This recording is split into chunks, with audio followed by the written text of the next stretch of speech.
تشدد کی نفسیات کیسے کسی قوم میں پیدا ہوتی ہیں، اس کی بنیادی وجوہات کیا ہیں؟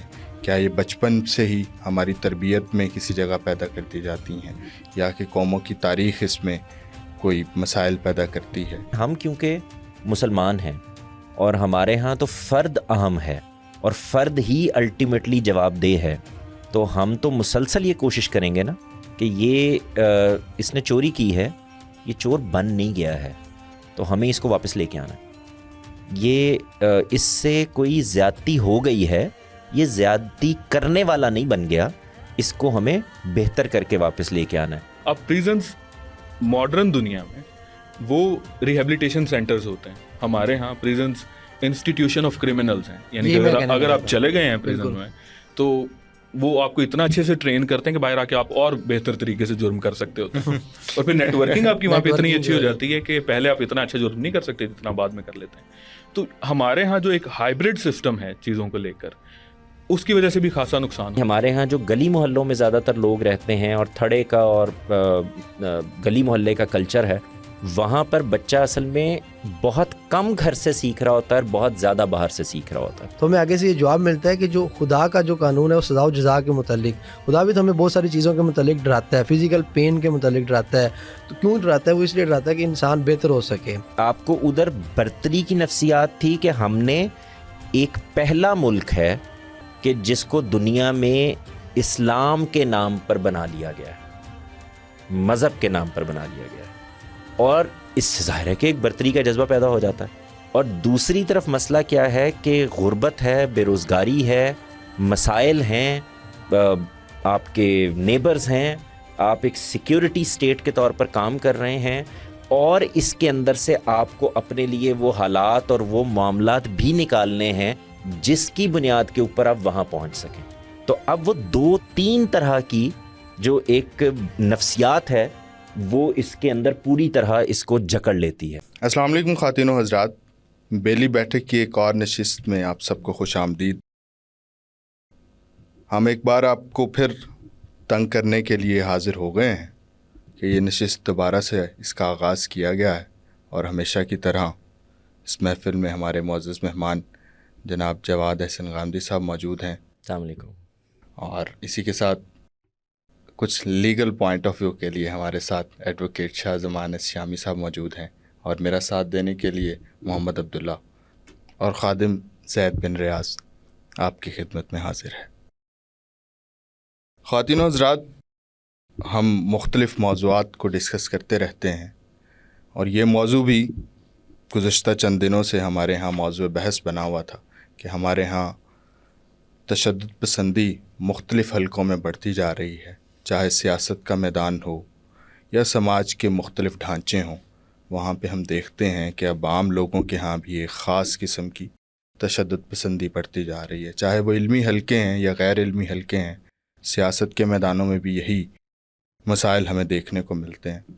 جس عنوان کے تحت ہم یہ گفتگو کا آغاز کر رہے ہیں وہ تشدد کی نفسیات ہیں، کہ یہ کیسے کسی قوم میں پیدا ہوتی ہیں، اس کی بنیادی وجوہات کیا ہیں؟ کیا یہ بچپن سے ہی ہماری تربیت میں کسی جگہ پیدا کر دی جاتی ہیں، یا کہ قوموں کی تاریخ اس میں کوئی مسائل پیدا کرتی ہے؟ اسی کے ساتھ مختلف چیزیں ہیں جن کو ہم اس پروگرام میں موضوع بحث بنائیں گے۔ میں جواد بھائی سے اسی کے ساتھ پہلا سوال یہی ہے کہ تشدد کیا ہے اور اس کی بنیادی وجوہات کیا ہیں؟ بسم اللہ الرحمن الرحیم۔ کیسے ہیں آپ لوگ؟ بڑے عرصے بعد ہم دوبارہ اکٹھے ہو رہے ہیں نا پروگرام کے لیے۔ اچھا دیکھیں، پہلے دو تین چیزوں کو متعین کر لیتے ہیں۔ ہر وہ چیز جس میں انسان گفتگو، بات چیت، ڈائیلاگ سے ہٹ کر اپنی کہی اور اپنی کی کو منوانے کی کوشش شروع کر دے، وہ وائلنس ہے۔ ٹھیک ہے، کافی برٹن رسل واقع ہوئے ہیں آپ، یہ تعریف بیان کریں۔ وجہ کیا ہے کہ میں نے یہ کیوں کہا؟ اس کی بہت ساری ایکسپلینیشنز ہو سکتی ہیں، کوئی ڈکشنری دیکھے گا، کوئی فلسفیوں کو اٹھائے گا، لیکن جو چیز مجھے نظر آتی ہے وہ یہ کہ انسان بہت کچھ چاہتا ہے، بہت کچھ سوچتا ہے، بہت کچھ کرنا چاہتا ہے، بہت سی چیزیں ہیں جو اس کے دماغ میں ہوتی ہیں، بہت سی چیزیں ہیں جو وہ اپنے پاس سے لے کر چل رہا ہوتا ہے، ٹراماز ہوتے ہیں، خاندان ہے، بایولوجیکل چیزیں ہیں، بہت کچھ پیچھے چل رہا ہو۔ اس میں کیا چیز ہے جس کو وہ ہر حال میں متعین کرنا چاہتا ہے؟ یعنی میں اگر کوئی بات کہنا چاہتا ہوں تو بات کر کے منوا لوں گا، نہیں مانیں گے تو دوبارہ کوشش کرتا رہوں گا۔ لیکن اگر میں اس جگہ پر آ گیا ہوں کہ اب یا آپ مان لیں گے یا منوا لیے جائیں گے، تو یہ وائلنس ہے۔ یہ وائلنس کس سطح تک چلا جاتا ہے؟ بعض اوقات یہ صرف سائیکولوجیکل ہو سکتا ہے، بعض اوقات یہ بایولوجیکل ہو سکتا ہے، بعض اوقات یہ مار پیٹ ہو سکتی ہے۔ تو یہ ساری ہی جہتیں، ساری ہی نوعیتیں وائلنس ہی ہے۔ اب ذرا اس کو پہلے متعین کر لیں کہ وائلنس کے کیا کیا مظاہر ہو سکتے ہیں، کیسے کیسے کیا کیا مسئلے ہو سکتے ہیں۔ تو اگر آپ دیکھیں تو وائلنس بایولوجیکل ہو سکتا ہے، جس میں ہارمونز بھی ہیں، جس کے اندر اس کی جینز بھی ہیں، جس کے اندر کوئی دماغی پرابلم بھی ہے، یہ سارا کچھ آ جائے گا۔ سائیکولوجیکل بھی ہو سکتا ہے، بہت سارے ٹراماز ہیں، بہت ساری چیزیں ہیں جو انسان پیچھے سے لے کر چل رہا ہوتا ہے، اس وقت موجود ہوتی ہیں۔ کچھ انجانی خواہشات، کچھ جانی ہوئی خواہشات، اور کچھ جانے انجانے میں کیے ہوئے اقدامات انسان کو اس سطح تک لے جاتے ہیں جس سے کچھ نتائج نکلتے ہیں۔ تو یہ ریزن بھی ہو سکتا ہے کہ وہ سائیکولوجیکلی اس جگہ پر نہیں ہے۔ پھر آپ یہ دیکھیں کہ کلچر، جو کلچرل چیزیں ہیں، بعض اوقات وہ انسان کو گھٹن میں مبتلا کرنا شروع کر دیتی ہیں، اس کے نتیجے کے اندر وائلنس پیدا ہونا شروع ہو جاتا ہے۔ اچھا، آج کے دور میں media, I T, social media, اس کے بہت سے ایسے نظائر ہیں جو آپ کو نظر آ جائیں گے جہاں سے آپ کے اندر ایک وائلنس کی کیفیات پیدا ہوتی ہیں۔ آپ چیزوں کو اس طرح سے برداشت کر کے، سمجھ کے، غور کر کے آگے بڑھنے کی بجائے ایکٹ کرنے لگتے ہیں، اس کے کچھ نتائج نکلتے ہیں۔ پھر ریلیجس نوعیت کے جو وائلنس ہے یا ایکسٹریمزم جس کو آپ کہیں گے، وہ پیدا ہو جاتا ہے۔ تو یہ بہت ساری اس کی جہتیں ہیں، لیکن پہلے دو چیزوں کو الگ کر لیجئے۔ جو بایولوجیکل چیزیں ہیں وہ ہمارا موضوع ہی نہیں ہے۔ اس کی وجہ یہ ہے کہ وہ کوئی ڈاکٹر بات کرے گا، کوئی مینٹل ڈاکٹر بات کرے گا، کوئی نیورو سائنٹسٹ بات کرے گا، جو بھی کرے گا۔ جو سائیکولوجیکل چیزیں ہیں اس میں جو ریلیٹ کرتی ہیں معاشرے سے، سماج سے، اس کے اوپر ہم بالکل بات کر سکتے ہیں، جو ہمیں روزمرہ نظر آ رہی ہوتی ہیں۔ لیکن اس کے بھی کچھ ایسے ایسپیکٹس ہیں جس کے اوپر کسی سائیکالوجسٹ کو بات کرنی چاہیے، تو ہم اس موضوع کی طرف بھی نہیں جائیں گے، ظاہر ہے کہ ہمارا موضوع یہی رہے گا۔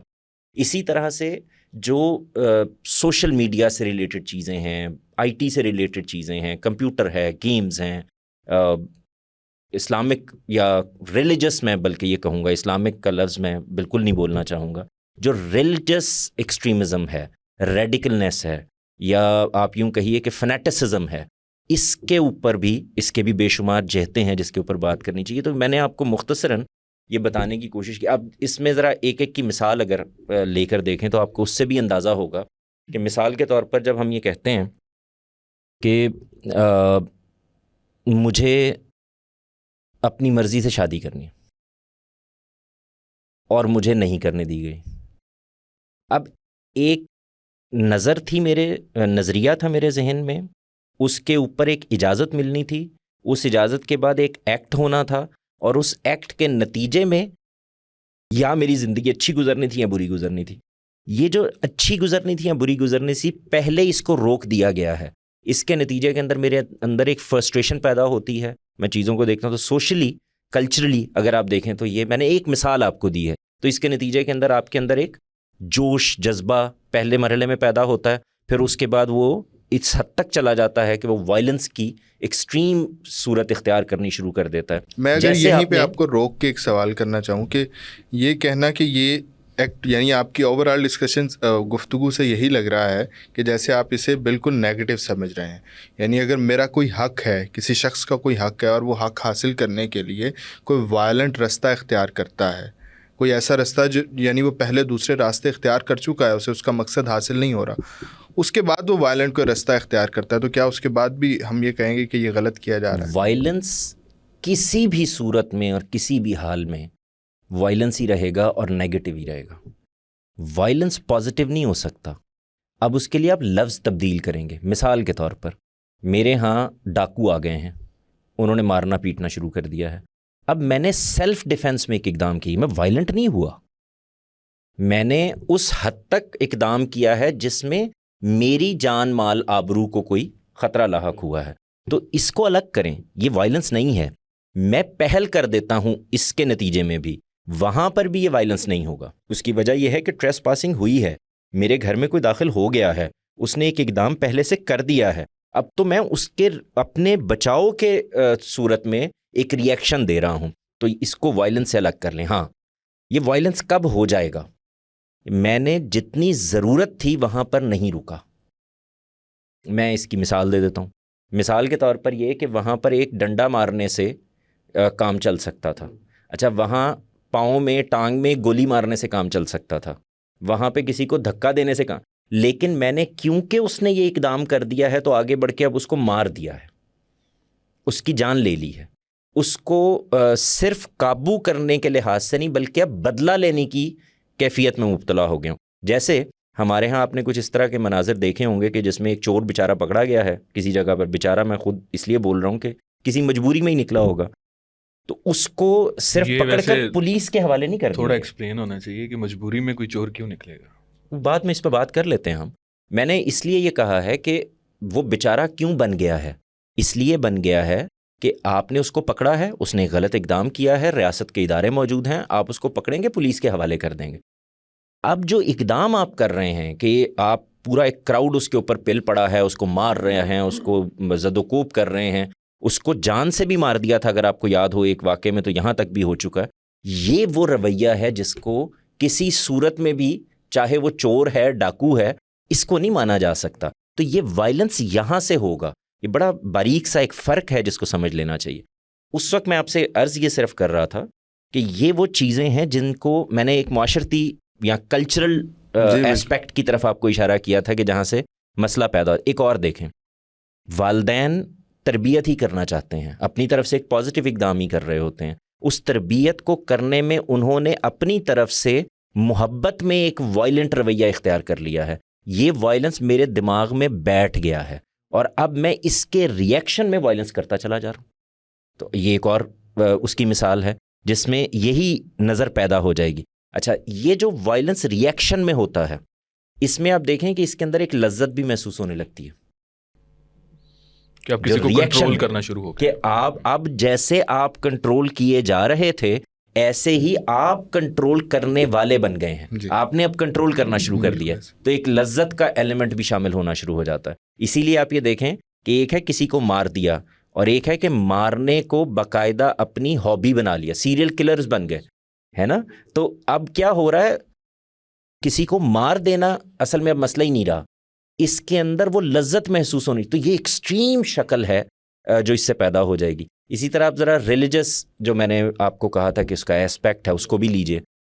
آپ یہ دیکھیے کہ میں ایک بات کو ٹھیک سمجھتا ہوں, ظاہر ہے کہ کسی دلیل کی بنیاد پہ سمجھتا ہوں گا. آپ یہ کہتے ہیں کہ نہیں اس بات میں یہ غلطی ہے, آپ کا حق ہے, ہم بیٹھیں گے بات کریں گے, آپ اپنی دلیل دیں گے, میں اپنی دلیل دوں گا, اور ہم بہت اچھے طریقے سے رخصت ہوں گے ایک دوسرے کی بات نہ مان کر بھی, کوئی فرق نہیں پڑتا اس سے. لیکن اگر میں اس جگہ کھڑا ہو جاتا ہوں کہ جو بات میں کہہ رہا ہوں یہی اصل میں بنیادی بات ہے اور یہی سچ ہے, یہی حق ہے, اور اب مجھے ہر حال میں آپ سے یہ بات منوانی ہے, تو میں اگر آپ پر ہاتھ نہیں بھی اٹھا رہا تو میں وائلنٹ ہو رہا ہوں. سمجھ رہے ہیں آپ؟ اب اس کی ایکسٹریم شکل دیکھیں. اب میں یہاں چلا جاتا ہوں کہ کیونکہ تم یہ والا نظریہ رکھتے ہو اس لیے تمہیں جینے کا حق ہی نہیں رہا, تو یہ اب ایکسٹریم شکل اختیار کر جائے گا اس کی. تو یہ وہ میں نے چھوٹی چھوٹی مثالیں, گفتگو آگے بڑھے گی تو پھر ہم اس کو دیکھیں گے. بنیادی طور پر اگر آپ بایولوجیکل چیزوں کو نکال دیں, اسٹرکچرل چیزوں کو نکال دیں, تو باقی جتنے ایلیمنٹس ہیں ان کے اندر اگر آپ غور کریں تو جو بنیادی عنصر مجھے لگتا ہے اپنی ناقص رائے میں, وہ جو پیچھے کھڑا ہوا ہوتا ہے وہ ہے ہی یہ کہ مجھے جو میں کہہ رہا ہوں یہی حق ہے اور اس کو منوانا ہے ہر حال میں, اور اس منوانے میں کس حد تک چلا جاتا ہوں یہ اب اس کے اندر وہ لمٹ ہے جس کو مجھے قائم رکھنا ہے. بعض اوقات میں صرف اس سطح تک جاؤں گا کہ بھائی مجھے آپ سے اتفاق نہیں ہو سکا, اور بہرحال اس پہ ہم گفتگو جاری رکھیں گے, اور بعض اوقات اس جگہ تک جاؤں گا کہ اب جب تک یہ اختلاف دور نہیں ہو جاتا ہم گفتگو ہی نہیں کریں گے. تو آپ ذرا غور کر کے دیکھیں, ہمارے ہاں وائلنس کا لفظ صرف مار پیٹ زد و کوب کے لیے استعمال کیا جاتا ہے. نہیں, آپ مجھے جس وقت سائیکولوجیکلی ٹارچر کر رہے ہیں, آپ جس وقت میرے نظریات کو طاقت سے دبا دینا چاہتے ہیں, اپنے اثر و رسوخ سے دبا دینا چاہتے ہیں, میری آواز کو دبا دینا چاہتے ہیں, یہ بھی اسی طرح کا وائلنس ہے جو مجھ پر ہو رہا ہے اور مجھے بھگتنا پڑ رہا ہے. میں آپ کی بات بالکل آ گئی. اس میں میں کچھ چاہوں گا کہ ہم اس کی کچھ بنیادی وجوہات پہ گفتگو کر سکیں کہ قومی سطح پہ کن وجوہات کی بنیاد پر ایسی نفسیات پیدا ہوتی ہیں, اور فرد کی سطح پہ کون سی ایسی وجوہات ہیں جن کی بنیاد پہ یہ نفسیات پیدا ہوتی ہیں. کہ کیا یہ بچپن کے کچھ مسائل ہیں, کچھ صدمے ہیں جو آگے جا کے انسان کو شدت کی نفسیات کی طرف لے جاتے ہیں. ان دو بڑے موضوعات ہیں, لیکن میں چاہوں گا کہ پہلے ہم اسے ملکی سطح پہ اور قومی سطح پہ ڈسکس کریں کہ ہم لوگ ایک بڑی لمبی عمر تک کولونیل پاورز کے زیر اثر رہے ہیں اور بڑی حکومتوں کے زیر اثر رہے ہیں, اور بہت جگہ مظالم بھی سہتے رہے ہیں اور مسائل رہے ہیں. ظاہر ہے ہماری تاریخ مسائل سے بھری پڑی ہے. تو کیا آپ سمجھتے ہیں کہ وہاں سے بھی کچھ ایسی تشدد کی نفسیات ہیں جو آج تک ہماری قوم میں بالکل رچ بس گئی ہیں اور جس کا اظہار مختلف سطحوں پر ہوتا رہتا ہے؟ اس میں جواد بھائی میرا بھی یہ, میں تھوڑا سا کلیئر کر دوں, کلیریفائی کر دوں اس کو, کہ یہ سوال کرنے کا مقصد یہ ہے کہ تشدد ہمارے ہاں دو سطح پہ ہو رہا ہے. ایک ہم بحثیت قوم متشدد ہوتے جا رہے ہیں, ایک معاشرہ تشدد کی طرف بڑھتا جا رہا ہے, اور دوسرا ہے جو ہم انڈیویجول لیول پہ اپنے ہر کوئی شخص اپنے انفرادی سطح پہ اپنے ارد گرد کے لوگوں کے ساتھ, یا ان لوگوں پہ جن پہ وہ کچھ تھوڑا بہت اثر و رسوخ بھی رکھتا ہے, جیسے فیملی کی اگزامپل لے لیں تو والد ہیں وہ اپنے بچوں کے اوپر, یا کوئی بھی ہم میں صاحب اختیار جو ہے شخص وہ اپنے جو جن لوگوں کے اوپر وہ اختیار رکھتا ہے ان کے اوپر تشدد کا رویہ کیوں اپناتا ہے, انڈیویجول لیول پہ بھی اور نیشنل لیول پہ, قومی لحاظ سطح پہ بھی اور انفرادی سطح پہ بھی, دونوں پہ آپ روشنی ڈالیے گا. میں اس وقت یہ کہنے یہ لگا تھا زید صاحب سے کہ ہم پہلے ذرا اس کو دیکھ لیں, یعنی قومی سطح پہ بعد میں آتے ہیں, پہلے یہاں سے دیکھتے ہیں کہ انڈیویجول سطح کے اوپر کیا وہ مسائل ہیں جو ہو رہے ہوتے ہیں, پھر اس کو معاشرے سے اور پھر سماج سے جوڑتے چلے جاتے ہیں اگر آپ اجازت دیں. دیکھیں کچھ چیزیں وہ ہیں جو ہمارا گھر, ہمارے والدین, رشتہ دار وہ بچپن سے ہی آپ کے اندر ایک طرح سے انجیکٹ کر رہے ہوتے ہیں, غیر محسوس طریقے سے ہو رہا ہوتا ہے. کچھ چیزیں وہ ہیں جو ان میں سے کوئی بھی نہیں کر رہا ہوتا بلکہ معاشرہ کر رہا ہوتا ہے. اور معاشرہ کیسے کر رہا ہوتا ہے کہ وہ بھی انڈیویجولز ہی ہوتے ہیں, لیکن وہ آپ کے گھر سے زیادہ انفلوئنس کر رہے ہوتے ہیں آپ کو. اس کی میں آگے چل کے آپ کو مثالیں دینے کی کوشش کروں گا کہ کیسے وہ گھر کے اوپر ایک انفلوئنس قائم ہو جاتا ہے, یعنی گھر سے زیادہ انفلوئنس قائم ہو جاتا ہے. لیکن جو سب سے زیادہ مجھے لگتا ہے کہ ہمارے ہاں ایک فرسٹریشن, ایک جذبات اور غصہ آپ کو نظر آئے گا. میں اکثر یہ کہا کرتا ہوں کہ سوشل ایکسپیریمنٹ کبھی کر کے دیکھیں آپ, کہ آپ کسی سگنل پر کھڑے ہو جائیں اور آپ ارد گرد لوگوں کو دیکھنا شروع کریں, تو آپ کو شاید ہی کوئی آدمی ہوگا کہ جو مسکراتا ہوا, کھلتے ہوئے چہرے کے ساتھ یا ریلیکس نظر آئے گا. ایسے لگے گا جیسے ہر آدمی ایک پریشانی میں ہے, مسئلے میں ہے. تو یہ ایک بڑا مسئلہ ہے, تو اس کو دیکھنا چاہیے. ایک تو یہ کہ ہمارے ہاں کوئی تربیت کا نظام ہے ہی نہیں, یعنی کیونکہ والدین خود بھی بہت سپریشن سے گزرے ہوئے ہوتے ہیں, اور آپ نے یہ دیکھا ہوگا کہ اس کے اندر زیادہ تر جو مثالیں دی جا رہی ہوتی ہیں وہ ہوتی یہی ہیں کہ ہم تو خود بھی, ہمارے والدین بھی ہمارے ساتھ اسی طرح سے بیہیو کرتے تھے, ہمیں بھی ایسے پال رہے تھے, ہماری زندگیوں کے اندر بھی بڑے مسئلے تھے, ہم بھی پیدل سکول جاتے تھے, ہم لالٹین لے کے پڑھتے تھے, ہم کھمبے کے نیچے بیٹھ. سو ایک نیگیٹو انفلوئنس ہے جو مسلسل کیا جا رہا ہوتا ہے. پھر ہمارے ہاں وہ جو چیزیں کچھ چلتی ہیں نا کہ استاد اگر مارتا ہے تو جو لاٹھی آپ کے جسم پہ لگتی ہے وہاں پہ دوزخ کی آگ آرام ہو جاتی ہے. پھر پیرنٹس کے پاس ایک سپورٹنگ آرگیومنٹ یہ بھی ہوتا ہے کہ ہم پہ سختی ہوئی تھی تو ہم لوگ اچھے رہ گئے, تم لوگوں پہ سختی کریں گے تو تم لوگ بہت ساری جو معاشرتی برائیاں ان سے بچ جاؤ. وہ ٹیچرز کا بھی یہی ہوتا ہے, ٹیچرز کا بھی کہ ہم بھی ایسے ہی پڑھے تھے, لوگ ایسے ہی پڑھتے ہیں, بچے اسی طرح قابو میں آتے ہیں. تو اس میں جو سب سے بڑا فیکٹر ہے, میں اس کی طرف جانا چاہ رہا ہوں, وہ فیکٹر ہے گھر کے اندر ناچاکی کا. میرے تجربے میں یہ بات بہت آئی ہے, جب میں لوگوں سے بہت زیادہ ملتا ہوں, ان کے مسائل دیکھتا ہوں, نوجوانوں سے ملتا ہوں, میں نے یہ دیکھا ہے کہ سب سے زیادہ جو چیز بربادی کا باعث بن جاتی ہے وہ گھریلو ناچاکی ہے. اس کی وجہ یہ ہے کہ ماں کی گود سے پروان چڑھتا ہوا بچہ مسلسل وائلنس دیکھ رہا ہوتا ہے, اور ایک منٹ رک جائیے, صرف دیکھ نہیں رہا ہوتا, وہ محسوس بھی کر رہا ہوتا ہے. بلکہ وہ اس وائلنس کا شکار بھی ہو رہا ہوتا ہے، اور یہ اتنا غیر محسوس ہوتا ہے کہ سمجھ بھی نہیں آتا. یعنی آپ یہ دیکھیے کہ چیخم چنگھاڑ ہو رہی ہے، برتن پھینکے جا رہے ہیں، ایک دوسرے کو گالم گلوچ کی جا رہی ہے، ایک دوسرے کے اوپر مار کٹائی تک بات چلی گئی ہے، ایک عزت احترام ایک رشتے کا تقدس ختم ہو گیا ہے. تو نتیجہ یہ نکلے گا کہ وہ بچہ جس کو آپ یہ سمجھ رہے ہیں کہ یہ بس ادھر ادھر کھیل کود رہا ہے، اس کی نفسیات کے اوپر اس کے اتنے گہرے اثرات ہوتے ہیں، اتنے گہرے اثرات ہوتے ہیں کہ بچے اس سے نکل ہی نہیں پاتے. اچھا، اس کے نتیجے میں جو ایگریشن پیدا ہوتا ہے یہ ساری زندگی ساتھ رہ جاتا ہے. میں بھی جینیٹیکل چیزوں پہ، بایولوجیکل چیزوں پہ نہیں جا رہا، اس کو ہم نے پہلے سے ایکسکلوڈ کر دیا تھا. جو اگلی چیزیں ہیں اس پہ بات کر رہے ہیں. تو یہ میرے نزدیک ایک بہت بڑا فیکٹر ہے. اچھا، ہمارے ہاں جو جوائنٹ فیملیز ہیں اس میں بعض اوقات اتنا کچھ سہا جا رہا ہوتا ہے اور کہا جا رہا ہوتا ہے، اور صرف سہا اور کہا نہیں جا رہا ہوتا بلکہ پلان بھی کیا جا رہا ہوتا ہے. تو اب یہ وائلنس کی پلاننگ میں بھی بچہ شامل ہو چکا ہوتا ہے، اور ہم اگلی حرکت یہ کرتے ہیں کہ اس وائلنس کو آخری نتیجے پر پہنچانے کے لیے ہم باقاعدہ بچوں کا استعمال بھی شروع کر دیتے ہیں. یعنی ان کو میسیجز دینا شروع کر دیتے ہیں، ان کو بتاتے ہیں کہ فلاں کی بات سن کے آؤ، فلاں کی بات کہہ کے آؤ، اس نے یہ کیوں کہا تھا، اس نے یہ کیوں کہا تھا، یہ سب کچھ چل رہا ہوتا ہے. تو یہ میں نے ایک پہلو آپ کو بتایا کہ یہاں سے اس کو اگر آپ دیکھیں. یہ آپ ذرا آگے آئیں. پولیٹیکل ڈسٹربنس ایک بڑا کاز ہے جو آپ کے ذہنوں کے اندر بہت سارے سوالات اور بہت ساری چیزیں پیدا کر رہا ہوتا. اسی طرح سے اکنامک کرائسس، فائنینشیل ڈسٹربنس، یہ بھی ایک بڑا ریزن ہے جو اگر آپ نے بچپن ہی سے دیکھا ہے تو بھی ایک صورت ہے، اور اگر اچھے حالات دیکھے تھے اور اس ٹرموائل میں پھنس گئے ہیں تو یہ ایک اور پرابلم ہے جس کے اندر سے آپ گزر رہے ہوتے ہیں. تو یہ بھی ایک فیکٹر ہے جو وہاں پر باقاعدہ وہ بن رہا ہوتا ہے. اس کے بعد اگلی چیز یہ آ جاتی ہے کہ بچہ محلے میں نکل رہا ہے، دکان پر جا رہا ہے، اسکول جا رہا ہے، دوستوں سے مل رہا ہے. تو یہ سارے ایلیمنٹس اس کے اندر مختلف طریقوں سے شامل ہونے لگتے ہیں.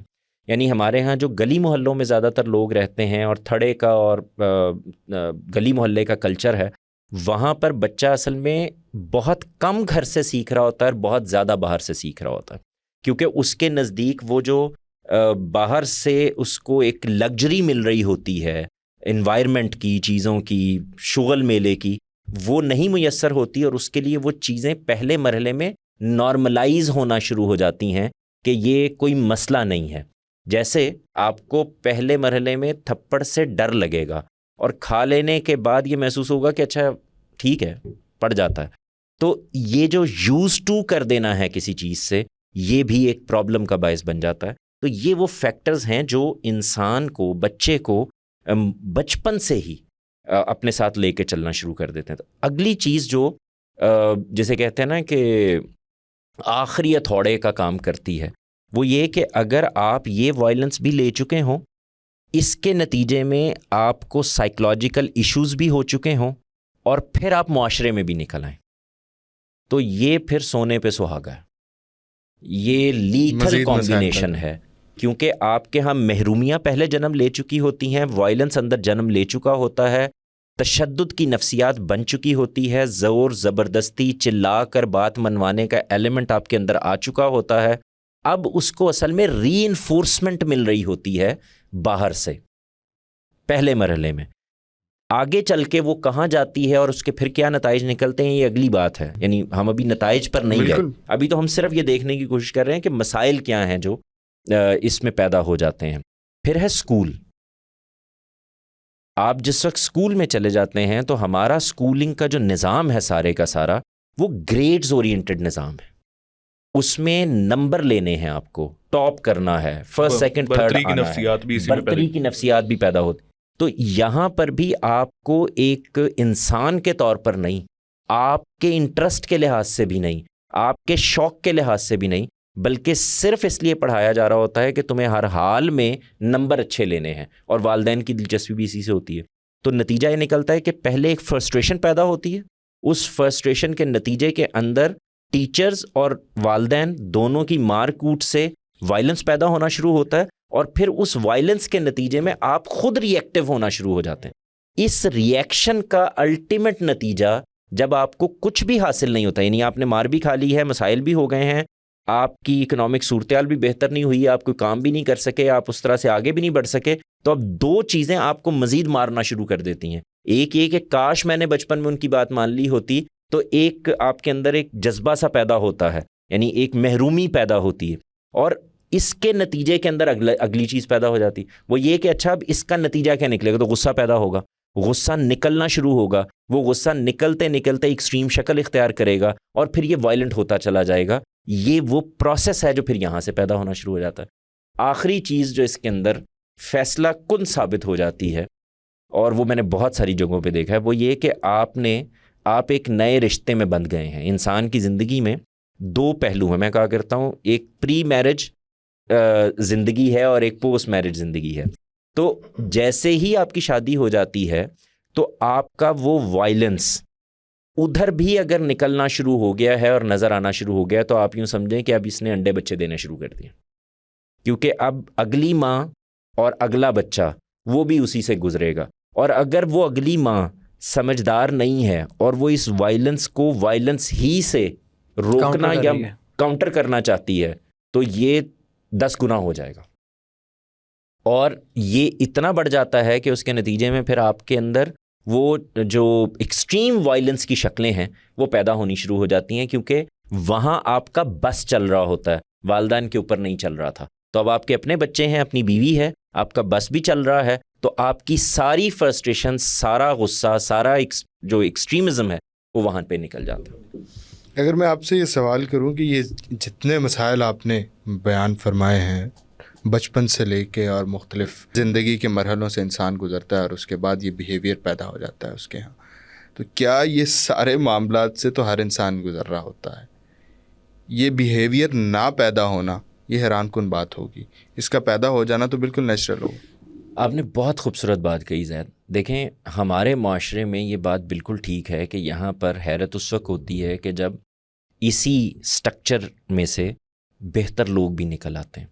اس کی وجہ یہ ہے کہ پیچھے کام تو کوئی نہیں ہوا ہوتا اور یہ سمجھا بھی نہیں گیا، یعنی جہاں اچھے بچے نکل بھی آئے ہیں بہت ہی کم تعداد ہے، بہت ہی کم تعداد ہے، شاذ کہیں پہ نظر آئے گی جنہوں نے اس کو سمجھتے ہوئے اپنے آپ کو بہتر کیا ہے۔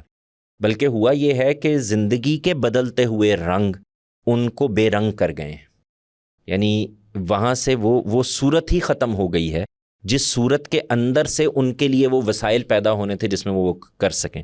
تو بچہ ہاتھ سے نکلا ہے، نہ کہ والدین کو سمجھ آ گئی ہے، اس کے انٹرسٹ تبدیل ہو گئے ہیں، نہ کہ والدین کے انٹرسٹ بدل گئے ہیں۔ تو جو بنیادی ایلیمنٹ جہاں پہ خرابی تھی وہ نہیں ٹھیک ہوا۔ یہ بات ٹھیک ہے کہ اچھے لوگ بھی موجود ہوتے ہیں، لیکن یہ جو وائلنس کی کیفیت ہے یہ اب بھی ہمارے ہاں موجود ہے۔ تو بالکل ٹھیک بات ہے کہ جہاں کہیں پر ایک اور پوائنٹ ہے جو میں اس پوائنٹ پہ سمجھتا ہوں، اس طرح کے جو معاملات ہوتے ہیں اس میں دو طرح کی چیزیں ہوتے ہیں، یا آپ ری ایکٹیو ہوتے ہیں یا پرو ایکٹیو ہوتے ہیں۔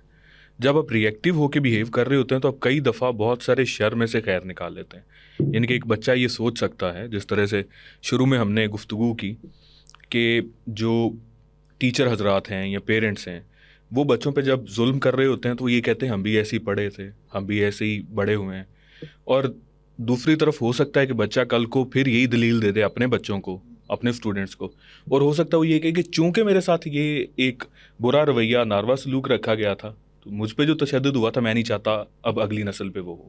تو یہ ری ایکشن جو ہے وہ ہر دفعہ برا نہیں ہوتا، یہ ری ایکٹیو بیہیویئر کئی دفعہ بہت ساری شر میں سے خیر بھی نکال لیتے ہوتے ہیں۔ ہاں یہ بات آپ کی بالکل ٹھیک ہے۔ اصل میں وہ جو خیر نکال رہا ہوتا ہے اس میں بھی بعض اوقات ہوتا ہے کہ خیر ایکسٹریم ہو جاتی ہے، اس میں بھی کوئی شک نہیں، یعنی یہ بھی ہوتا ہے، خیر اوور لوڈڈ ہو جاتا ہے۔ تو اس میں یہ ہوتا ہے کہ والدین بالکل ہی بچوں کو تربیت ہی سے گزارنا چھوڑ دیتے ہیں، کیونکہ وہ خود ایک، تو میں اسی لیے یہ کہنے کی کوشش کر رہا تھا کہ نارمل رویہ جس کے اندر آپ کبھی روکتے ہیں، کبھی ٹوکتے ہیں، کبھی چھوڑ دیتے ہیں، کبھی آنکھیں بند کر لیتے ہیں، کبھی اپنے آپ کو کسی جگہ پر ری ایکٹیو نہیں ہونے دیتے۔ میرا احساس یہ ہے کہ اگر بچے کی تربیت میں بچپن سے ہی، اب ہم یہ جانتے ہیں، سائیکالوجسٹ ہمیں بتا رہے ہیں کہ 6-7 سال کا بچہ اپنی پوری چیزوں کو، اپنے ذہن کو بنا چکا ہوتا ہے جو کچھ اس کو بننا ہے، تو سب سے ضروری کیا ہے کہ جس وقت آپ کو یہ لگتا ہے کہ بچے کو کک سمجھ نہیں آ رہی، کچھ سمجھ نہیں آ رہی، اس وقت محتاط رہنا. وہ زمانہ ہے جب اس کی ماں کو آپ کو قدر دینی ہے. یہ وہ جگہ ہے جہاں اس کی ماں اس کے لیے اس کی تمام تر توجہات کا محور و مرکز ہے. تو اس کو اس وقت عزت ملنی چاہیے. آپ کے کوئی اختلافات ہیں تو ان کو اپنے بچوں سے الگ ہو کے ڈیل کریں تاکہ یہ بچے کے اوپر کوئی اس طرح کا اثر نہ پیدا ہو، اور وہاں اس کی ماں کو وہ ڈیو قدر دیں جو آپ چاہتے ہیں کہ آپ کا بچہ کل اپنی ماں کو دے رہا ہو اور اپنی بیوی کو دے رہا ہو. تو یہ ایک بڑا فیکٹر ہے جس کو ہم مس کر جاتے ہیں. پاورٹی جو ہے یہ ایک بہت بڑا ایلیمنٹ ہے.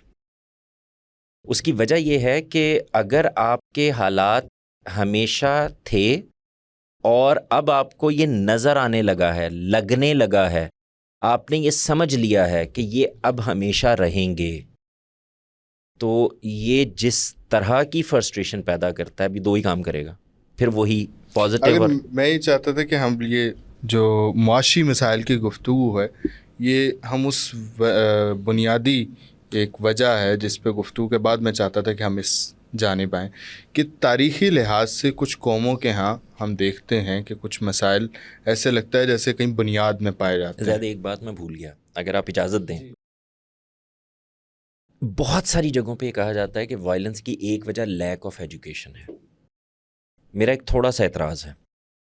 Lack of education can be one of the reasons, but میرا خیال یہ ہے کہ لیک آف تربیت یہ بنیادی ایلیمنٹ ہے. تو آپ اس کو اگر ایجوکیشن مان لیں تو میں اتفاق کرتا ہوں، لیکن کتاب میرے اندر کے وائلنس کو تبھی ختم کرے گی جب میں کتاب کے پاس گیا ہوں وائلنس ختم کرانے.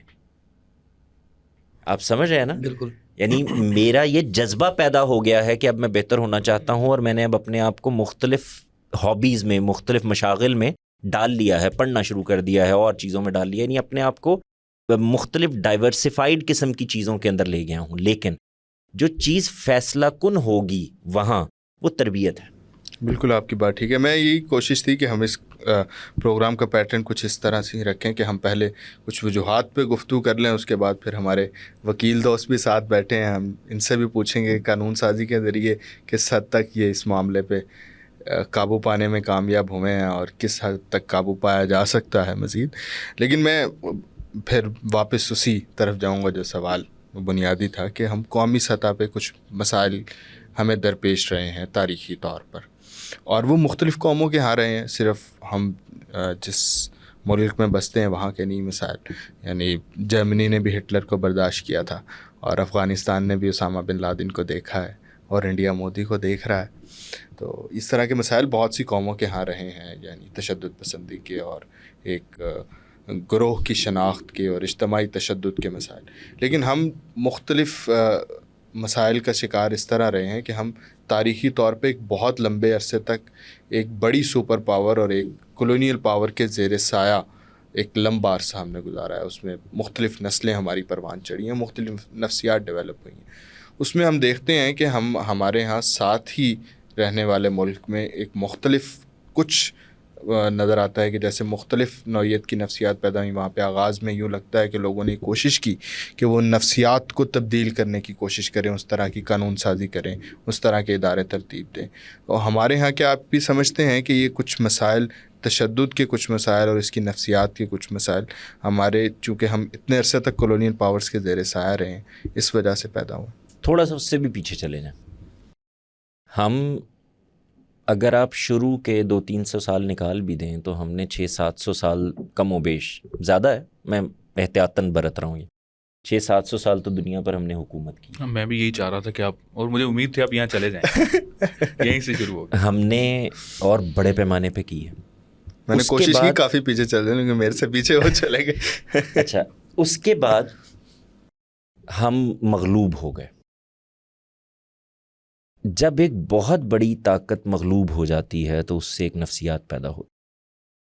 ہم نے ابھی 150 سال، 150 سال، 250 سال ہوئے ہیں کہ ہم نے اپنے آخری بادشاہ کو رخصت کیا ہے، ٹھیک ہے نا. تو ہمارے ہاں وہاں پر بھی کچھ نفسیات پیدا ہو رہی تھیں. پھر ہم نے وہ جو غلبے کی نفسیات کے بعد شکست، آخری درجے کی شکست کو بھی اپنی آنکھوں سے دیکھا ہے، یعنی اس پوری پیڑھی نے. تو اس کے نتیجے کے اندر پہلے پیچھے طاقت کا زوم موجود ہے، اقتدار موجود ہے، پوری دنیا پر حکومت موجود ہے، پھر آپ مغلوب ہو گئے ہیں. اور جو ستم ہوا ہے وہ یہ کہ اس کے بعد پوری دنیا کا نظام تبدیل ہو گیا ہے، اور آپ اس نظام سے اس طرح سے آشنا ہی نہیں ہو سکے، قبول ہی نہیں کر سکے. یعنی وہاں طاقت تھی اور طاقت کی بنیاد پر سلطنتیں قائم ہو رہی تھیں. اسی طاقت میں ایک اور طاقت نے آپ کو مغلوب کیا اور اس کے بعد قائم ہو گئی. اور پھر اس طاقت نے یہ فیصلہ کر لیا، کچھ میں لمبی ڈیٹیل میں نہیں جا رہا، کہ اب ان کو دنیا میں یہ نظام بنا دینا ہے، لکیریں کھینچ دینی ہیں اور ایک آئیڈینٹی پیدا کر دینی ہے. تو ہمارے لیے یہ سارا نظام ہی اچنبے کا باعث ہے کہ یہ بھی کوئی وہ نظام بن گیا ہے جس کے نتیجے میں اب ہمیں لڑنا نہیں، جھگڑنا نہیں، بلکہ جو کچھ موجود ہے اس کے اندر رہ کر اپنی بہتری پر کام کرنا ہے. تو یہ یہاں سے جوڑ لیں آپ اس کو، زیادہ ڈیٹیل میں نہیں جاتے لیکن کچھ نہ کچھ آگے اگر آپ دیکھیں تو پھر اس کے بعد ہمارے ساتھ ایک اور مسئلہ ہوا ہے. وہ مسئلہ یہ ہوا کہ اب یہ بہت کنٹروورشل بات ہے، تو ذرا طریقے سے کرنے کی کوشش کرتے ہیں. جب پاکستان یا ہندوستان کے الگ ہونے کی بات آئی ہے تو آپ یہ دیکھیں کہ ہم نے دو قومی نظریے کو بنیاد بنایا ہے، اور اس کے ساتھ میں ہم نے پاکستان کا مطلب کیا، لا الہ الا اللہ. تو ریلیجس ایسپیکٹ ہے، ایک پولیٹیکل ایسپیکٹ ہے، اور اس کا ایک گٹھ جوڑ ہے جس کا نتیجہ آج ہم یہاں بیٹھے. اب ہم اپنے ملک کی اگر بات کر کے دیکھیں تو ظاہر ہے کہ اس کے نتیجے کے اندر اب آپ کے اندر 2-3 نفسیات تو پیدا ہونی ہے. ایک پیچھے تھی غلبے سے مغلوب ہونے تک، اور پھر اس کے بعد دوبارہ ایک طرح کا فتح یاب ہو جانے کے نتیجے میں، اور پھر اس فتح یابی کے نتیجے میں جو کچھ بنا اس کے اس طرح سے پراسپر نہ کرنے کے نتیجے میں. جیسے میں نے ادھر یہ کہا تھا کہ آپ پڑھ لکھ گئے ہیں اور آگے نہیں بڑھ سکے اکنامکلی اپنی زندگی میں، فیوچر میں، وہ ایک سٹریس پیدا ہوتا ہے. اور آپ نہیں پڑھ سکے اور اس کے نتیجے میں اب بھی اس کے مسائل ہیں تو ایک اور طرح کی فرسٹریشن پیدا ہوتی ہے. تو یہاں آپ کو ملک مل گیا ہے، الگ سے ملک مل گیا ہے اپنے کام کرنے کے لیے، اپنے معاملات کو آگے بڑھانے کے لیے، اپنے نظریات کو آگے بڑھانے کے لیے، لیکن جو آپ کی ایکسپیکٹیشنز تھیں اس سے وہ پوری نہیں ہو سکی. تو ایک اور طرح کی فرسٹریشن پیدا ہوتی. اچھا، اب اس میں 2 طرح کی ایکسٹریم نفسیات پیدا ہوئی. مجھے مشکل ہو رہی بات کرنے میں کیونکہ بہت کنٹروورشل بات ہے. کوئی 2 طرح کی مشکل ہو جاتی ہے. 2 طرح کی نفسیات پیدا ہوئی. ایک ہے مذہبی برتری کی نفسیات، ایک ہے قومی وحدانیت، وطنیت اور قومی برتری کی نفسیات. اور یہ دونوں جس وقت مل گئی ہیں تو جو اس وقت آپ کو نظر آتا ہے یہی بننا تھا، یہی ملغوبہ نتیجہ یہ نکلنا تھا. کیونکہ آپ کو ایک طرف آپ نے ایک مذہب کے نام پر ملک بنایا ہے جس میں اسلامی جمہوریہ پاکستان لکھے ہونے کے علاوہ جو کچھ ہے آپ کی نظر میں وہ اسلام نہیں ہے، اسلامک نہیں ہے، اسلامائزڈ ہے. اسلامائزڈ ہے یوں کہہ لیں، یا میری فکر کے لحاظ سے اسلامائز ہے یا اسلامک نہیں ہے. اچھا، اب اس کے نتیجے میں کیا ہوا کہ آپ کو ادھر برتری کی نفسیات تھی کہ ہم نے ایک پہلا ملک ہے یا دوسرا کہہ لیں کہ جس کو دنیا میں اسلام کے نام پر بنا لیا گیا ہے، مذہب کے نام پر بنا لیا گیا ہے، اور اس سے ظاہر ہے کہ ایک برتری کا جذبہ پیدا ہو جاتا ہے. اور دوسری طرف مسئلہ کیا ہے کہ غربت ہے، بے روزگاری ہے، مسائل ہیں، آپ کے نیبرز ہیں، آپ ایک سیکیورٹی سٹیٹ کے طور پر کام کر رہے ہیں، اور اس کے اندر سے آپ کو اپنے لیے وہ حالات اور وہ معاملات بھی نکالنے ہیں جس کی بنیاد کے اوپر آپ وہاں پہنچ سکیں. تو اب وہ 2-3 طرح کی جو ایک نفسیات ہے وہ اس کے اندر پوری طرح اس کو جکڑ لیتی ہے. تو اس کے نتیجے میں یہی کچھ پیدا ہو سکتا تھا. اور پھر یہ جو کلیکٹیو بیہیویئرز انڈیویجول بیہیویئرز پہ بھی اثر انداز ہونا شروع ہو جاتا ہے. اچھا, اس کا ایک نتیجہ کیا نکلتا ہے؟ جب میں غلبے کی نفسیات میں کھڑا ہوں, مثال کے طور پر اگر میں یہ کہوں کہ میرا مذہب ایکس کوئی بھی وہ آیا ہی مقتدر ہونے کے لیے ہے, غلبہ قائم کرنے کے لیے ہے, تو اس کا مطلب یہ ہوا کہ اگر اب میں اس مذہب پر ہوں تو مجھے ہر حال میں غلبہ ہی قائم کرنا ہے. ٹھیک ہے نا؟ اب یہ قائم کیسے کرنا ہے؟ قائم کرنا ہے طاقت سے. تو جو طاقت میرے پاس پہلے موجود تھی اس طاقت کے مظاہر ہی تبدیل ہو چکے ہیں. یہ سمجھنا تھا نا, یعنی مجھے جو چیز سمجھنی تھی وہ یہ تھی کہ اس میں بھی کوئی اعتراض نہیں ہے کہ آپ کو غلبہ قائم کرنا ہے, اس میں بھی کوئی اعتراض نہیں ہے کہ آپ کیا کرنا. میں اس ریلیجس گفتگو میں نہیں جا رہا. اس وقت ہم وائلنس پہ کیونکہ بات کر رہے ہیں تو میں ذرا اس سے کنارہ کرتے ہوئے کوشش کر رہا ہوں کہ آپ کو یہ بتا سکوں کہ مسئلہ پیدا کہاں سے ہوا ہے. تو نتیجہ کیا نکلتا ہے کہ آپ اب غالب بھی آنا چاہتے ہیں, جو آپ نے ایک غلبے کے طور پر قائم کر لیا تھا اس میں وہ حالات پیدا ہی نہیں ہوئے جس کو ذہن میں رکھ کے پیدا کیا گیا تھا یا بنایا گیا تھا. تو فرسٹریشن بن رہی ہے. اس فرسٹریشن کو ختم کرنے میں کس چیز نے آخری ذریعہ پیدا کرنا تھا کہ آپ نان وائلنٹ ہو کر اپنی تربیت, اپنی تحقیق, اپنے اندر ٹیکنالوجی میں بہتری, جو موجود علم ہے جنگ کا, جو موجود ذرائع ہیں غلبے کے, اس کے اندر اپنے آپ کو طاق کرتے. یہ ہم نے کیا نہیں. کیوں؟ اس لیے کہ پیچھے وہی غلبے کی نفسیات کھڑی ہے. تو یہ جب نہیں ہو رہا تو اب دیکھیں کتنا مخمصہ بن گیا ہے. تو اس کے نتیجے میں وائلنس پیدا ہو جائے گا, کیونکہ اب ڈائیلاگ تو ہونا ہی نہیں. میں آپ سے بہتر ہوں اور مذہبی لحاظ سے, اور اگر میں بہتر ہوں تو آپ کم تر ہیں, اور آپ کم تر ہیں تو آپ کو جینے کا حق نہیں ہے. اس کا لازمی نتیجہ, یہ لازمی نتیجہ ہے نا. جیسے ایک زمانے میں انسانوں کے بیہیویئرس کے لحاظ سے, اب یہ جو آپ بات کہنے جا رہے ہیں تھوڑی سی مختلف ہے. عام طور سے ہمارے یہاں سمجھا جاتا ہے کہ جو مختلف ذات پات بنائی گئی تھیں یہ ان کی وجہ کوئی یعنی وہ رنگ نسل وغیرہ نہیں. اصل میں انسان کے بیہیویئر, اس کی تربیت, اس کے معاملہ کرنے کی صلاحیت, معاشرتی سماجی رکھ رکھاؤ, ان تمام چیزوں کو دیکھتے ہوئے ان کو الگ کیا گیا ہے. یعنی یہ وہ لوگ ہیں جو, مثال کے طور پر میں سمجھانے کے لیے کہہ رہا ہوں, یہ وہ لوگ ہیں جو گند پھیلاتے ہیں تو ان کو اشرافیہ کے علاقوں سے نکال دیا جائے. یہ ہے نا ایک نفسیات ہے جو. تو بالکل ایسے ہی یہ وہ لوگ ہیں جو ریلیجسلی وہاں پر نہیں کھڑے. اور یہ صرف اسلام کے ساتھ نہیں ہے, یہ بھی ایک ظلم ہے جو دنیا بھر میں ہمارے ساتھ ہوا ہے. ہر جگہ جو ریلیجس ایکسٹریمزم ہے وہ کسی نہ کسی شکل میں موجود رہے گا. آپ اسرائیل کو دیکھ لیں, آپ امریکنز کو دیکھیں, ان کے ہاں کچھ اور چیزیں ہیں جو ریلیجس نوعیت کی بن گئی ہیں. آپ ابھی اپنے بغل میں ہندوستان کو دیکھ لیں. تو یہ تو ہوگا, اور اس کے نتیجے یہ ہوگا کیوں؟ کیونکہ وہی نفسیات ہے کہ آپ جس ریلیجن پہ کھڑے ہیں یہی حق ہے, یہی سچ ہے, اسی کو غالب آنا ہے, یہی نتیجہ ہے. تو بریک کہاں لگنی تھی؟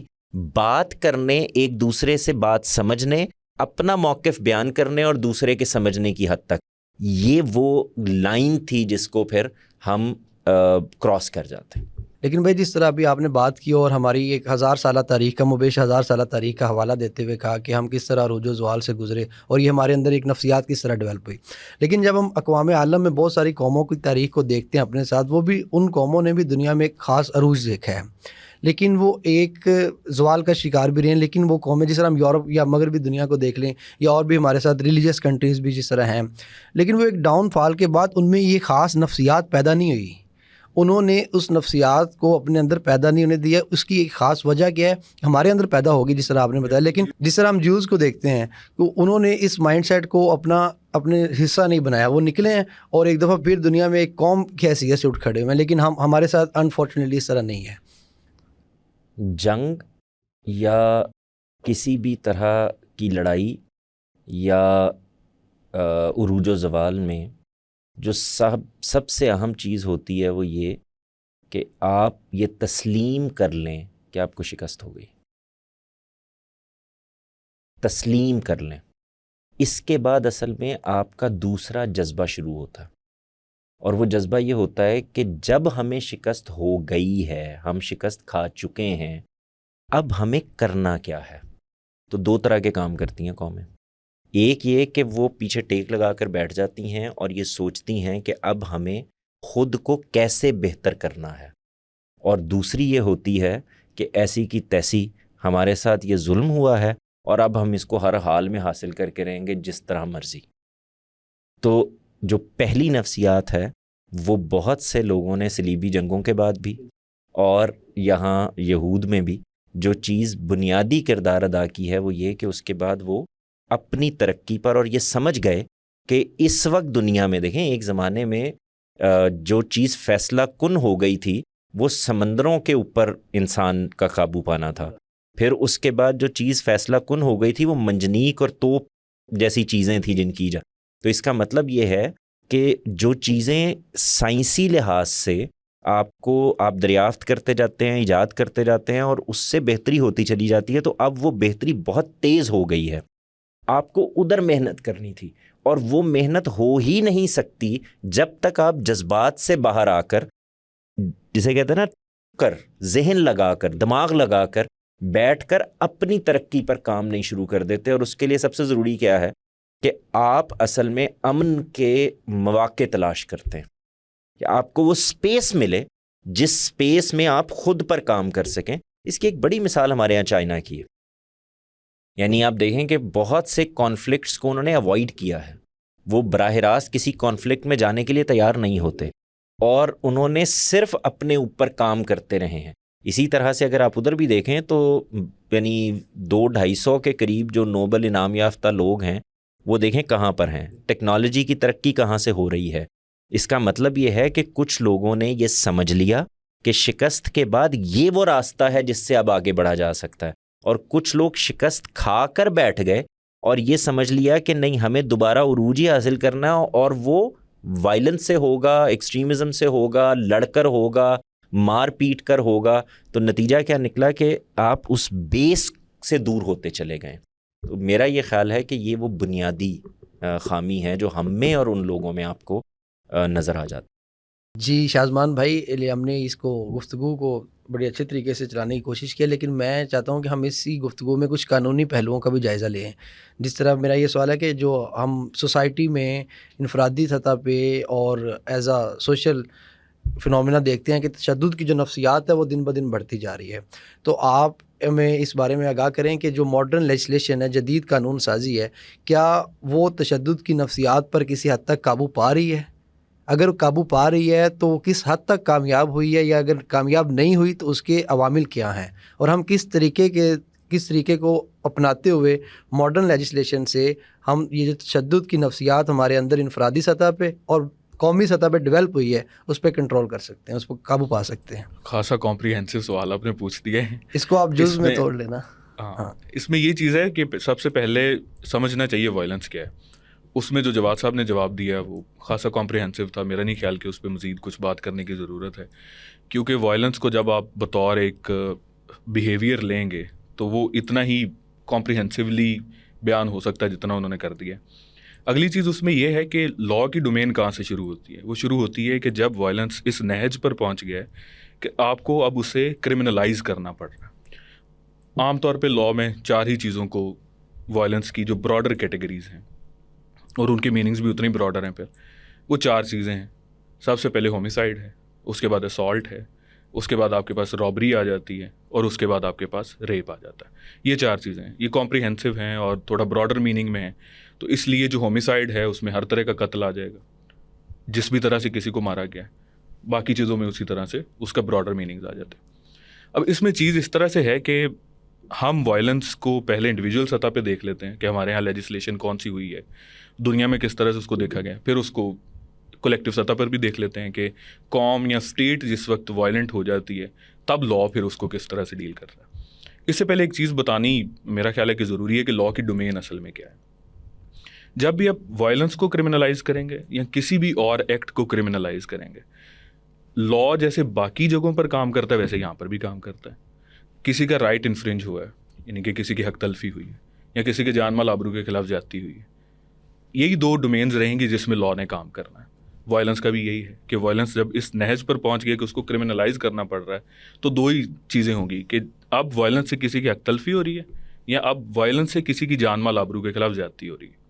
ہمارے ہاں جو پاکستان کا تعزیرات پاکستان پینل کوڈ جیسے بولا جاتا ہے, پینل کوڈ میں یہ ساری کی ساری سزائیں موجود ہیں, انڈیویجول سطح پر بھی موجود ہیں اور گروپس کی شکل میں بھی. ابھی میں کولیکٹیو سطح یعنی کہ اسٹیٹ کی سطح پر نہیں آیا, لیکن گروپس کی شکل تک یہ چیزیں اس میں بیان کی گئی ہیں. اگر آپ کوئی وائلنس گروپ کی شکل میں کرتے ہیں, رابری ہے یا ہومیسائڈ ہے یا باقی ریپ آپ گروپ کی شکل میں کرتے ہیں, اس طرح سے اور بھی بہت ساری چیزیں گروپ آپ ہر پینل کوڈ میں 500 سے زیادہ سیکشنز ہیں, بہت ساری پینل کلازز اس کے اندر ہیں, ان کی ڈیفینیشنز ہیں, سزائیں بیان ہوئی ہیں, یہ ساری کی ساری چیزیں اس میں آ جاتی ہیں. پھر اگر اس کو تھوڑا سا ہم اسپیشلائزڈ قوانین کی طرف جائیں تو اب وائلنس ڈومیسٹک وائلنس کی شکل میں بھی کرمنلائز ہو چکا ہے. بہت دیر بعد ہوا کہ 2010 کے بعد کی ساری یہ لیجسلیشن ہے. ویمن کے خلاف جو عام طور پہ وائلنس پہلے بہت نارمل سمجھا جاتا تھا اس کو بھی کرمنلائز کر دیا گیا. یہ چیزیں پہلے نارمل تھیں, پھر جب دیکھا گیا کہ یہ چیزیں اب ورلڈ وائڈ ان کو سمجھا جا رہا ہے کہ اس سے کسی کا رائٹ انفرنج ہو رہا ہے, پھر اس کی کرمنلائزیشن شروع ہو جاتی. اس طرح چیزیں کرمنلائز ہو جاتی ہیں, لیکن وہی لا کی جو ڈومین ہے اس کے اندر رہتے ہوئے یہ ساری چیزیں ہوئی ہیں. اس کے بعد ایک دو چیزیں اور ہیں کہ لا کا اس میں پھر اسکوپ کیا آ جاتا ہے کہ لاز بن تو جاتے ہیں لیکن اس کے بعد ان کی امپلیمنٹیشن کس طرح سے ہونی ہے. پاکستان میں جو لاز بنے ہوئے میں نے آپ کو بتایا بھی ہے کہ جس طرح سے پی پی سی ہے, اس کے بعد ڈومیسٹک وائلنس کے لاز ہیں, ویمن کی پروٹیکشن سے ریلیٹڈ لاز ہیں, اس کے بعد آپ کے پاس اینٹی ٹیررزم لاز آ جاتے ہیں, بے شمار اس طرح کی لیجسلیشنز ہمارے یہاں موجود ہیں. اب اس میں پرابلم کہاں پہ آتا ہے؟ لاز بن گئے, لا کا کام ہوتا ہے آپ کا ایکسٹرنل بیہیویئر کنٹرول کرنا, وہ اس کو شیپ کر سکتا ہے, لیکن مار یہاں پہ آ کے لا کھا جاتا ہے کہ ایک تو لوگوں کی جو تربیت ہے اس پہ اتنا زیادہ فوکس ہمارے ہاں موجود نہیں ہے, اس لیے لیجسلیشن بڑھتی چلی جاتی ہے. ایک اور چیز کی طرف میں اشارہ کرنا چاہتا ہوں کہ وائلنس, میں نے پہلے بھی اشارتاً چیز بتائی کہ بہت ساری وائلنس اس طرح کی ہے جو پہلے کرمنلائز نہیں ہوئی تھی, اب آ کے کرمنلائز ہونا شروع ہوئی ہے. اس میں ایک جملہ مجھے ذہن میں آ گیا, اگر آپ حکم معافی چاہتے ہوئے کاٹ لوں. اصل میں دیکھیں, ہم جب سزا کی بات کرتے ہیں نا تو سزا فرد کو ملتی ہے, وائلنس کو نہیں. اور جو پرابلم ہوتا ہے وہ یہ کہ وائلنس پنپتا رہتا ہے, فرد ختم ہو جاتا. تو جب تک آپ اس کو پیچھے سے ڈیل نہیں کرتے, یعنی آپ وائلنس کو قانون سے دبا سکتے ہیں, جڑ نہیں کاٹ سکتے, آپ اس کو ختم نہیں کر سکتے, تو وہ تو معاشرتی سماجی سطح ہی پر وہ جو آپ فرما رہے تھے مجھے وہیں سے ذہن میں آیا تھا. جی, یہ چیز یہی ہے کہ لا کا ایک اسکوپ ہے کہ اس نے آپ کا ایکسٹرنل بیہیویئر کو کنٹرول کرنا ہے, اتنا ہی وہ کر سکتا ہے, ایکٹ کو ہی روکنا ہے. ایکسٹرنل بیہیویئر یہی ایکٹ ہے, وہ بھی اندر سے پھوٹتا ہے یا نہیں پھوٹتا, کرمنل سائیکالوجی میں یہ چیزیں آتی ہیں. اب جب میں آپ کو یہ اسکوپ کیا بتا رہا تھا کہ لا ان چیزوں کو پھر اس کا اسکوپ کس حد تک جاتا ہے, ایک تو چیز یہ ہے کہ ہمارے پاس کوئی لاز کی سرٹینٹی موجود نہیں ہے. سب سے پہلے لا کا یہی اس سے امید کی جاتی ہے نا کہ اگر قانون بن گیا تو اب اس سے ایک ڈیٹرنس کریٹ ہونی ہے, لیکن ڈیٹرنس کریٹ ہوتی ہے لا کے سرٹن اپلیکیبلٹی سے. اگر سرٹنلی لا اپلیکیبل نہیں ہو رہا, اس کی اپلیکیشن اس طرح سے نہیں ہو رہی, لا کبھی بھی آپ کا افیکٹو نہیں چل سکتا. وہاں پہ کچھ لوگ ہوتے ہیں جو تربیت سے ٹھیک ہو جاتے ہیں, کچھ ہوتے ہیں جن کے لیے وائلنس اختیار کرنی پڑتی ہے. وائلنس سے مراد یہ کہ ڈیٹرنس والا بیہیویئر اختیار کرنا پڑتا ہے. اسی لیے اسٹیٹ بھی اسی طرح سے کرتی ہے کہ آپ کو کبھی صرف ڈائریکشن دے گی, پھر آپ پہ فائن امپوز کرے گی, پھر جا کر آپ کو یا پریزن میں بند کیا جاتا ہے یا کوئی جسمانی سزا کی طرف لے جایا جاتا ہے. اس طرح سے چیزیں پھر لا میں ٹریول کرتی ہیں. نہیں, وہ جب ایکٹ ہو گیا ہے پھر تو اسٹیٹ آپ کو سزا دینے کا اختیار بھی رکھتی ہے اور سزا دینی بھی چاہیے, بالکل ایسے ہی. لیکن پرابلم یہ ہے کہ کیا اسٹیٹ اس میں کوئی کام کر رہی ہے, کوئی قانون ہے, کوئی چیز میں ہے؟ اگلی چیز بتا رہا ہوں کہ ہمارے جتنے بھی لاز ہیں جو میری نظر سے گزرے ہیں پریونٹیو ان نیچر نہیں ہیں, سارے کے سارے ایکٹ ہو جانے کے بعد کے لاز ہیں کہ اب اس پہ سزا کیا ملنی ہے. ایکٹ نہ ہو اس کی پریونشن کے لیے جو چیزیں ادارے بنے ہوئے ہیں, این جی اوز اپنا اپنا کام کر رہی ہیں, لیکن اس کی جو ایک افیکٹو لیجسلیشن ہے وہ نظر نہیں آتی. لیکن میں آپ کو یہیں روکوں گا, اگر ہم ماڈرن ورلڈ کی طرف دیکھیں تو جس طرح ٹاٹ کا ایک قانون ہے اس میں بھی بہت سارا وائلنس تو ہوتا ہے, جس طرح وہ بیٹری یا اس طرح کی سزائیں اور بھی ہیں, تو وہ آپ اگر کرتے ہیں تو اس کے اوپر آپ کو ماڈرن ورلڈ نے اس کو ڈیولپ بھی کیا ہے ٹاٹ کو پراپر. تو ہمارے ہاں جو وائلنس ہے اس کو کرمنلائزڈ فارم میں ہی دیکھا جاتا ہے اور سمجھا جاتا ہے, جبکہ ماڈرن ورلڈ کی طرف ہم دیکھیں تو وہ ان بہت ساری چیزوں سے آگے بڑھ گئے ہیں جو چیزیں روک دیتی ہیں کسی بھی ایکٹ کو, متشدد ایکٹ کو وائلنٹ ہونے کے لیے یا کرمنلائزڈ ہونے کی طرف آتے ہوئے روک دیتی ہے, اس کا راستہ قطع کر دیتی ہیں. تو کیا آپ یہ نہیں سمجھتے کہ جو ہمارے ہاں جس طرح کی جو ٹاٹ کا قانون بھی موجود ہے تو اس کو افیکٹو ہونا چاہیے, ان کوڈس کو افیکٹو ہونا چاہیے, تاکہ جو ایک کام ابتدا سے ہی اگر اس کو کرمنلائزڈ ہونے کی طرف جانے سے روکا جا سکے تو چیزیں بہتر ہو سکتی ہیں, پریونٹیو ایکٹ بھی ہو سکتا ہے. اس میں کوئی شک نہیں, میں تو اسی چیز کو میں بھی کرٹیسائز کر رہا ہوں. میرے پاس یہ اختیار ہوتا تو میں شاید سب سے پہلے انہی کوڈس کی طرف جاتا. ہم آپ کی صرف رائے لینا چاہ رہے ہیں. نہیں, اس میں یہ ایسے ہی ہے. میں تو بھی بالخصوص چونکہ پاکستان کے سینیریو میں بات کر رہا تھا, تو جو چیزیں یہاں پر ہو چکی ہیں میں نے وہ بیان کی. باہر اب ممالک میں جائیں تو ڈیفیمیشن کا ایک اچھا افیکٹو قانون موجود ہے, اور وہ اتنی جہتوں میں موجود ہے کہ ہمارے ہاں ڈیفیمیشن پروو کرنی, یعنی کہ ایک بندے کی عزت مٹی میں بہہ گئی, دریا میں بہہ گئی مٹی کے ساتھ, اس کے باوجود ہمارا قانون اس کو پروو کرنے میں خاصا قاصر رہتا ہے, پروو کر نہیں پاتا. پروسیجرل ایشوز ہیں. اس کے بعد یہ بھی ہے کہ ان چیزوں کو پروو کرنا کورٹ میں اتنا مشکل ہے ہمارے ہاں کہ وہ جب ایویڈنس کی اسٹیج آتی ہے. میں اس بات پہ بھی گفتگو کرنا چاہ رہا تھا کہ ہمارے ہاں جو وائلنس کے قوانین بن بھی گئے ہیں ان کا ایویڈنس یہاں پر پیش کرنا اتنا ممکن نہیں. ایویڈنس لا اتنا ڈیولپ نہیں ہوا ان قوانین کو پروو کرنے کے لیے جتنا قوانین آگے بڑھ گئے ہیں. یعنی کہ ڈومیسٹک وائلنس کا قانون آ گیا, اب اس کا ایویڈنس جب ریکارڈ ہونا ہے, ایویڈنس کی اتنی زیادہ ایوولوشن نہیں ہو سکی ہمارے. اس میں ایک حوالے سے سوال کرنا چاہتا ہوں کہ انہوں نے عبداللہ نے بھی ابھی بات کی کہ جدید قانون سازی کے ذریعے آپ کس حد تک قابو پا سکیں. ہم دیکھتے ہیں کہ ماضی میں اس طرح ہوتا رہا ہے کہ کسی نے کوئی خلاف قانون ایکٹ کر دیا ہے تو اب کوئی شکایت لے کے قاضی کے پاس گیا ہے تو کوئی قانون سازی ہو, اس پہ قانون پہ عمل درآمد ہو گیا اور اس کی سزا سنا دی گئی ہے.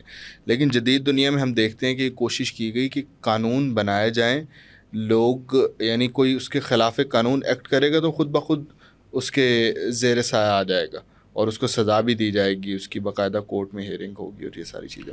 اس کے ذریعے آپ کس حد تک میں پوچھنا چاہتا ہوں کہ ہم قابو پا سکے ہیں. نہیں, اگین اس میں یہی چیز ہے, مجھے یہ لگ رہا ہے کہ کچھ غلط فہمی ہے آپ کے ہاں. لا تبھی ایکشن میں آئے گا جب اس کے خلاف کمپلین ہوگی.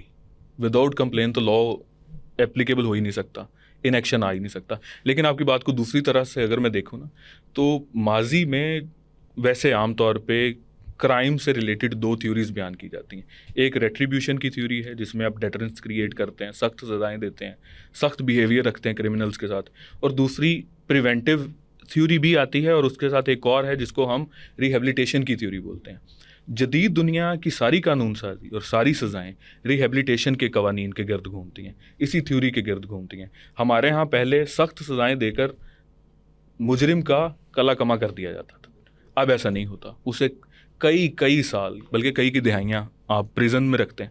اب پریزنز ماڈرن دنیا میں وہ ریہیبلیٹیشن سینٹرز ہوتے ہیں. ہمارے ہاں پریزنز انسٹیٹیوشن آف کرمنلز ہیں, یعنی کہ اگر آپ چلے گئے ہیں پریزن میں تو وہ آپ کو اتنا اچھے سے ٹرین کرتے ہیں کہ باہر آ کے آپ اور بہتر طریقے سے جرم کر سکتے ہوتے ہیں. اور پھر نیٹ ورکنگ آپ کی وہاں پہ اتنی اچھی ہو جاتی ہے کہ پہلے آپ اتنا اچھا جرم نہیں کر سکتے جتنا بعد میں کر لیتے ہیں. تو ہمارے ہاں جو ایک ہائبرڈ سسٹم ہے چیزوں کو لے کر, اس کی وجہ سے بھی خاصا نقصان ہوتا ہے. اس میں ایک نفسیات بھی ہے نا, ہمارے ہاں نفسیات یہ ہے, اور وہ اگر آپ غور کریں تو گھر کے معاملات میں بھی پیدا ہو رہی ہوتی ہے. یعنی یہ کہا جا رہا ہوتا ہے کہ بھائی بچے کی تربیت کیسی ہوگی اگر اس کو ہم روک نہیں دیں گے. یہ جملہ اگر ایسے آپ بول دیں, یعنی اس کو کچھ نہ کچھ تو لگانی پڑیں گی نا. بالکل ایسے ہی ادھر ہو رہا ہوتا ہے کہ اس نے کیونکہ جرم کیا ہے تو اب اس مجرم سے نفرت جو ہے وہ کی جائے گی, اور ان کو جن حالات میں رکھ دیا جاتا ہے, جن لوگوں کے ساتھ رکھ دیا جاتا ہے, اس کے نتیجے میں بجائے اس کے کہ وہ کم ہو اور زیادہ سائیکولوجیکل ایشوز پیدا ہو جاتے ہیں, اور وہ زیادہ بھیانک طریقے سے باہر نکلتے ہیں اور جرائم کرتے ہیں. تو یہ اصل میں مسئلہ ہے. یعنی وائلنس کو میں نے اسی لیے کہا کہ آپ تشدد کی نفسیات کو روک سکتے ہیں قانون سے، دبا سکتے ہیں قانون سے، بالکل، لیکن اس نفسیات کو تبدیل نہیں کر سکتے قانون سے. یہ تو آپ کو انسٹیٹیوشنلائز کرنا پڑے گا ہر جگہ پہ، پریونٹیو نیچر کی طرف یعنی جانا وہ پڑے گا. ایجوکیشن سٹرکچر سیکٹر میں بھی ہوگا، وہ تربیت میں بھی ہوگا. آپ کو وہ مواقع بھی ختم کرنے ہوں گے، جیسے مثال کے طور پر وہ ریلیجس ہو یا پولیٹیکل ہو. ہر لیڈرشپ کو اپنے کارکنوں سے، اپنے ماننے والوں کے اندر سے اس نفسیات کو کھرچ کے نکالنا پڑے گا کہ بھائی ہم اختلاف کر رہے ہیں، ہمارا موقف مختلف ہے، لیکن ہم بس بات کریں گے، ڈائلاگ کریں گے، اس سے آگے نہیں جائیں گے. یہ وہ پرابلم، یعنی جس تک آپ کے جو اعتقادات ہیں، بلیفس ہیں، وہ آپ ذرا غور کر کے دیکھیں. جس تک آپ کے جو بلیفس ہیں وہ ایبسلیوٹ ہو جائیں، ٹرائبل ہو جائیں، ڈاگمیٹک ہو جائیں، تو وائلنس جو ہے وہ گریٹر گڈ کے لیے باقاعدہ ایک ٹول بننا شروع ہو جائے. تو یہ وہ مسئلہ ہے نا، امن کے لیے جنگ کرنی پڑتی. ہاں، اب یہ کر کون رہا ہوتا ہے؟ اصل میں یہاں سے ہو رہا ہوتا ہے. تو ایک، یعنی میں جو آپ سے کہہ رہا تھا نا کہ حق کے لیے اٹھنا اچھی بات ہے، بات کرنا اچھی بات ہے، اپنے حق کے لیے آگے بڑھ کر اس کو منوانے کی کوشش کرنا اچھی بات ہے، لیکن اس میں ایک لائن ہے. وہ لائن، جس لائن کے بعد پھر وہ وائلنس ہے، وہ نہیں قبول کیا جا سکتا. تو لیڈرشپ یہی کام کرے گی، وہ روکے گی اس کو ہر حال میں وہاں جانے سے. انسان کے اندر وہ تبدیلی پیدا کرنی ہے، گھر میں یہی نفسیات پیدا ہونی ہے. یعنی جس وقت آپ ایک برتری کی نفسیات دے رہے ہوتے ہیں ایک جینڈر کو، اور ایک سپیریئرٹی کی نفسیات دے رہے ہوتے ہیں، تو آپ ذرا غور کر کے دیکھیں وہ ایک ہیڈ ماسٹر آپ گھر میں بھی پیدا کرنا شروع کر دیتے ہیں. تو یہ میں صرف اضافہ کر رہا تھا. بالکل صحیح ہے. مجھے ایک اور پہلو کی طرف بھی توجہ دلانی ہے کہ ہمارے جتنے بھی لاز پاکستان میں بنے ہیں وہ سارے کے سارے فزیکل وائلنس سے ڈیل کرتے ہیں. ہمارے یہاں سائیکولوجیکل وائلنس کا ابھی اتنا اس کو کرمنلائز نہیں کیا، وہ لا اتنا ڈیولپ نہیں ہوا. وہی کہہ رہا ہوں کہ جو وائلنس سائیکولوجیکل ہے، جس بھی سطح کی ہے، جس کے ساتھ بھی ہے، آپ کی ورک پلیس پہ ہے، آپ کے گھر میں ہے، کہیں اور ہے، پبلک میں ہے، وہ ساری کی ساری وائلنس ابھی تک کرمنلائز نہیں ہو سکی ہمارے یہاں. اور اگر اس کا موازنہ کریں جدید دنیا کے ساتھ، تو جدید دنیا جس اصول پر ڈیولپ ہوئی ہے اور ہوتی چلی جا رہی ہے، ان کے نظریات ہیں، جیسے لبرلزم ایک ان کا نظریہ ہے، اس میں رائٹس کی ایک اچھی لمبی ڈیبیٹ آتی ہے، اور دنیا میں رائٹس اب بہت زیادہ سینسٹیو موضوع سمجھے جاتے ہیں. اب اس میں ان کی جو مینٹل ویل بینگ ہے وہ بھی ان کا ایک رائٹ ہے. اب اس کی انفرنجمنٹ بھی جو ہے ان کے یہاں کرمنلائزڈ ہے.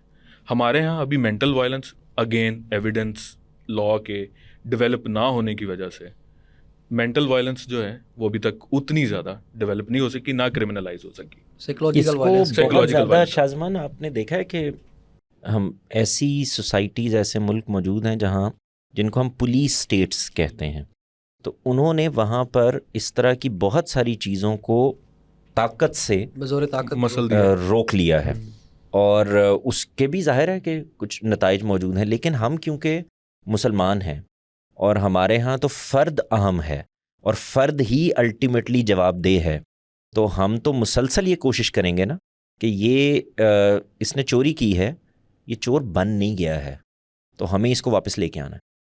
یہ اس سے کوئی زیادتی ہو گئی ہے، یہ زیادتی کرنے والا نہیں بن گیا، اس کو ہمیں بہتر کر کے واپس لے کے آنا ہے.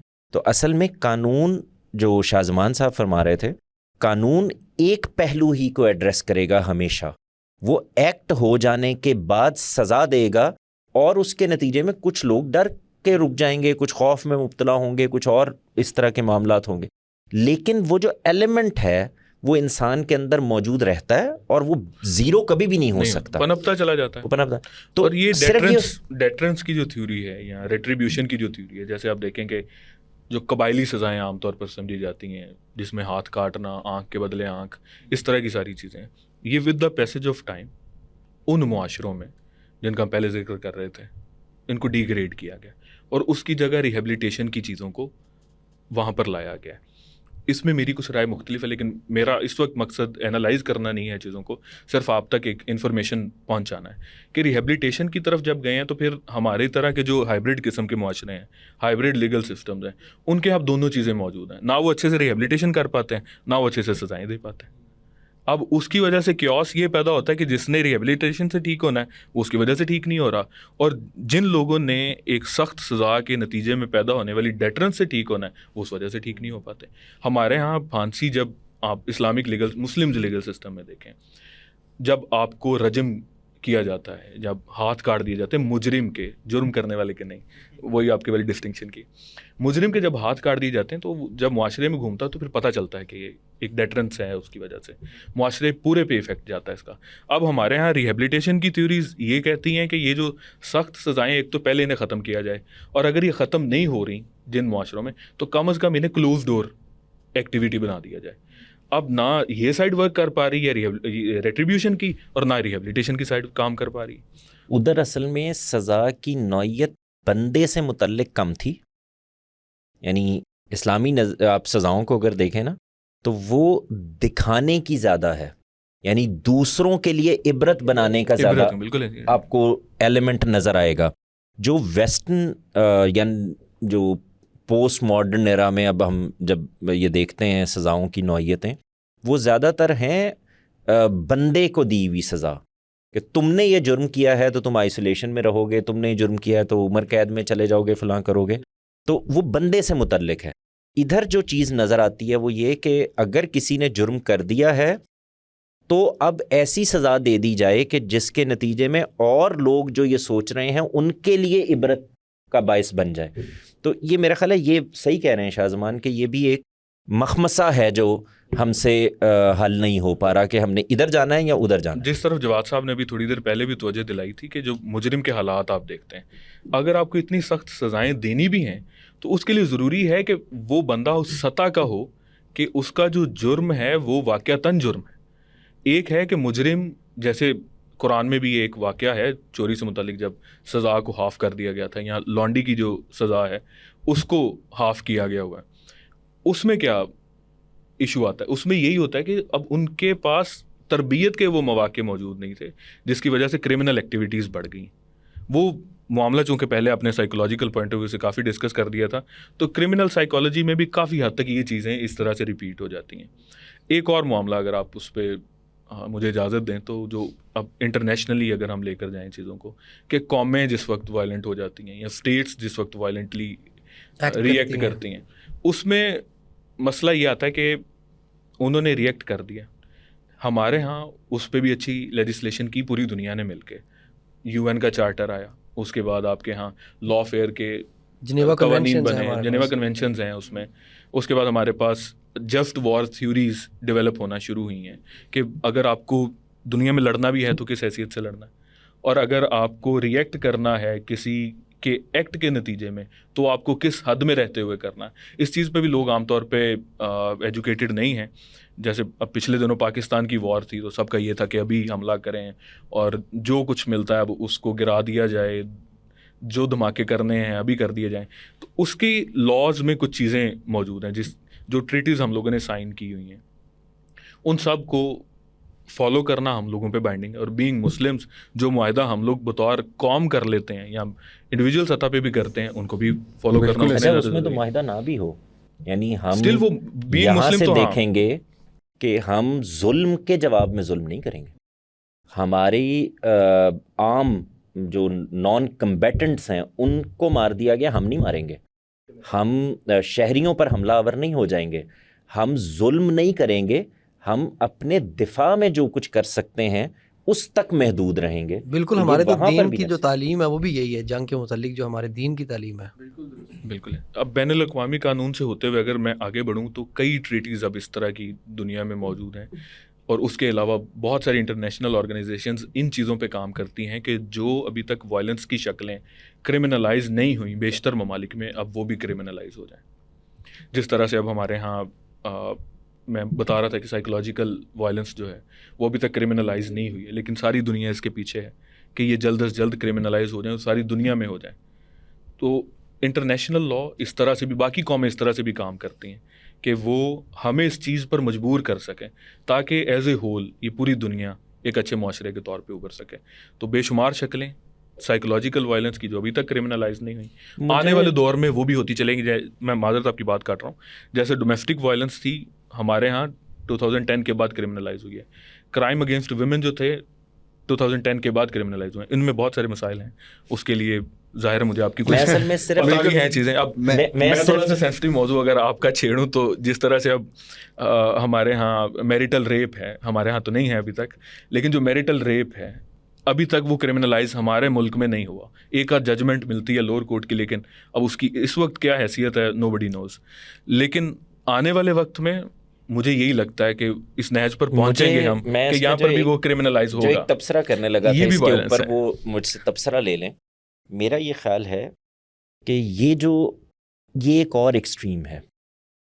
انسانی رویوں کو جب آپ کرمنل اپروچ سے دیکھنا شروع کریں گے تو اس سے ایک اور طرح کا ایکسٹریمزم پیدا ہونا ہے. اس کے لیے آپ تیار؟ مثال کے طور پر یہ کہ دیکھیں جسٹس سسٹم کام کیسے کرتا ہے. اس کے سامنے پروف جو بھی, یعنی کوئی ٹینجبل چیز ہوتی ہے, مثال کے طور پر وائلنس ہوا ہے تو آپ رپورٹ کریں گے نا, تو وائلنس نظر آ جائے گا, میڈیکل ہو جائے گا, پتہ چل جائے گا, رپورٹس آ جائیں گی. اب اگر آپ اس کو یہ کہتے ہیں کہ مثال کے طور پر میں عدالت میں پولیس کے پاس جاتا ہوں, میں جا کے کہتا ہوں میری بیوی مجھے مینٹلی ٹارچر کرتی ہے, مجھے ذرا بتائیں اس کو ثابت کیسے کرنا ہے؟ یہ ایک مسئلہ ہے, مشکل ہے نا. اسی لیے میں یہ کہتا ہوں سائیکولوجیکل وائلنس ابھی تک کرمنلائز نہیں ہو پا رہی. قانون کو رہنا چاہیے ایکٹ سے متعلق, آپ میری سائیکولوجیکل ویل بینگ کو الگ سے دیکھیں, ورنہ اس کے بڑے یعنی آپ ایک ایکسٹریم سے نکلیں گے اور دوسری ایکسٹریم میں پھنس جائیں گے تو آپ, یہ سیسو ہے, یہ پھر کہیں بیٹھے گا نہیں, یہ آپ کو ایک طرف لے جائے گا پھر دوسری طرف لے جائے گا. تو یہ اس کو سمجھ لیں. میں شروع میں میں نے جو بات کی تھی, جس طرح ابھی آپ نے بات کی کہ آپ کو شروع کے متعلق جو پروگرام ہم نے شروع کیا اس کے متعلق کوئی بات کرنا چاہ رہے ہیں, لیکن اس کے متعلق میرا ایک سوال بھی ہے. جس طرح ہم یہ دیکھتے ہیں, ہم کہتے ہیں کہ بچوں کے اوپر تشدد ہوا یا ان کی تربیت کرنے کے لیے پیرنٹس نے یا معاشرے میں کچھ بھی یا اساتذہ نے ان کے اوپر کوئی ہاتھ اٹھایا ہے, یا تو اس طرح میں ہمیں جب ہم یہ آرگیومنٹ دیتے ہیں جو آپ نے رکھا آرگیومنٹ, تو ہمیں آگے سے یہ جواب ملتا ہے کہ جو خدا کا جو قانون ہے وہ سزا و جزا کے متعلق, خدا بھی تو ہمیں بہت ساری چیزوں کے متعلق ڈراتا ہے, فزیکل پین کے متعلق ڈراتا ہے. تو کیوں ڈراتا ہے؟ وہ اس لیے ڈراتا ہے کہ انسان بہتر ہو سکے. اور وہ اگلا جو ہمیں آرگیومنٹ آگے سے سننے کو ملتا ہے وہ یہ ہوتا ہے کہ ہم ان چیزوں سے تربیت کر کے ہم خود بہتر ہوئے. جس طرح آپ نے کہا کہ استاذہ بھی یہ کہتے ہیں اور پیرنٹس بھی یہ کہتے ہیں, تو پھر جب ان کے مزید ہم زور دے کے پوچھتے ہیں تو وہ اس کو اس بات سے جوڑ دیتے ہیں کہ جو خدا کا جو سزا و جزا کا قانون ہے وہ بھی اسی چیز کے اوپر اس کی بھی بنیاد ہے. تو آپ اس چیز کے بارے میں تھوڑا ایلیبوریٹ کریں کہ اس میں یہ دیکھیں کہ جو میں سوچتا ہوں سوچو, جو میں کہتا ہوں کہو, جو میں مانتا ہوں اس کو مان جاؤ, اور جو میں کر رہا ہوں اس کو کرو. یہ ہے وہ بنیادی جگہ جس سے یہ وائلنس جنم لیتا ہے. تو یہ میں پہلے کلیئر کرنا چاہ رہا تھا کہ اس کو اس لحاظ سے بھی دیکھیں, اس سے آپ کو اس کی ایک اور اس کا زاویہ بھی سامنے آئے گا. اب ادھر آ جائیں, آپ دیکھیں بچہ آپ کی تربیت میں دیا گیا ہے, مجرم کے طور پر دروغہ کو نہیں. اور تربیت میں جو سب سے پہلے آپ کو اگر کوئی وائلنس ہی کرنا ہے, مثال کے طور پر کوئی تشدد ہی کرنا ہے, تو سب سے پہلے نا اپنے اوپر کریں. اس کی وجہ یہ ہے کہ وہ آپ کی عادات ہیں, آپ کے رویے ہیں, آپ کے ڈیلنگ کے طریقے ہیں, جس کو سب سے پہلے وہ نوٹ کرتا ہے اور اس پر کھڑا ہوتا ہے. تو وہاں ضرورت ہے, یعنی خود پر جبر کی ضرورت ہے, خود پر کنٹرول کی ضرورت ہے, بچے پر نہیں. دوسری بات یہ کہ جو ادھر میں کہہ رہا تھا کہ قانون دباتا ہے, روک دیتا ہے, روک سکتا ہے, ڈر اور خوف پیدا کر سکتا ہے, بندہ نہیں تبدیل کر سکتا.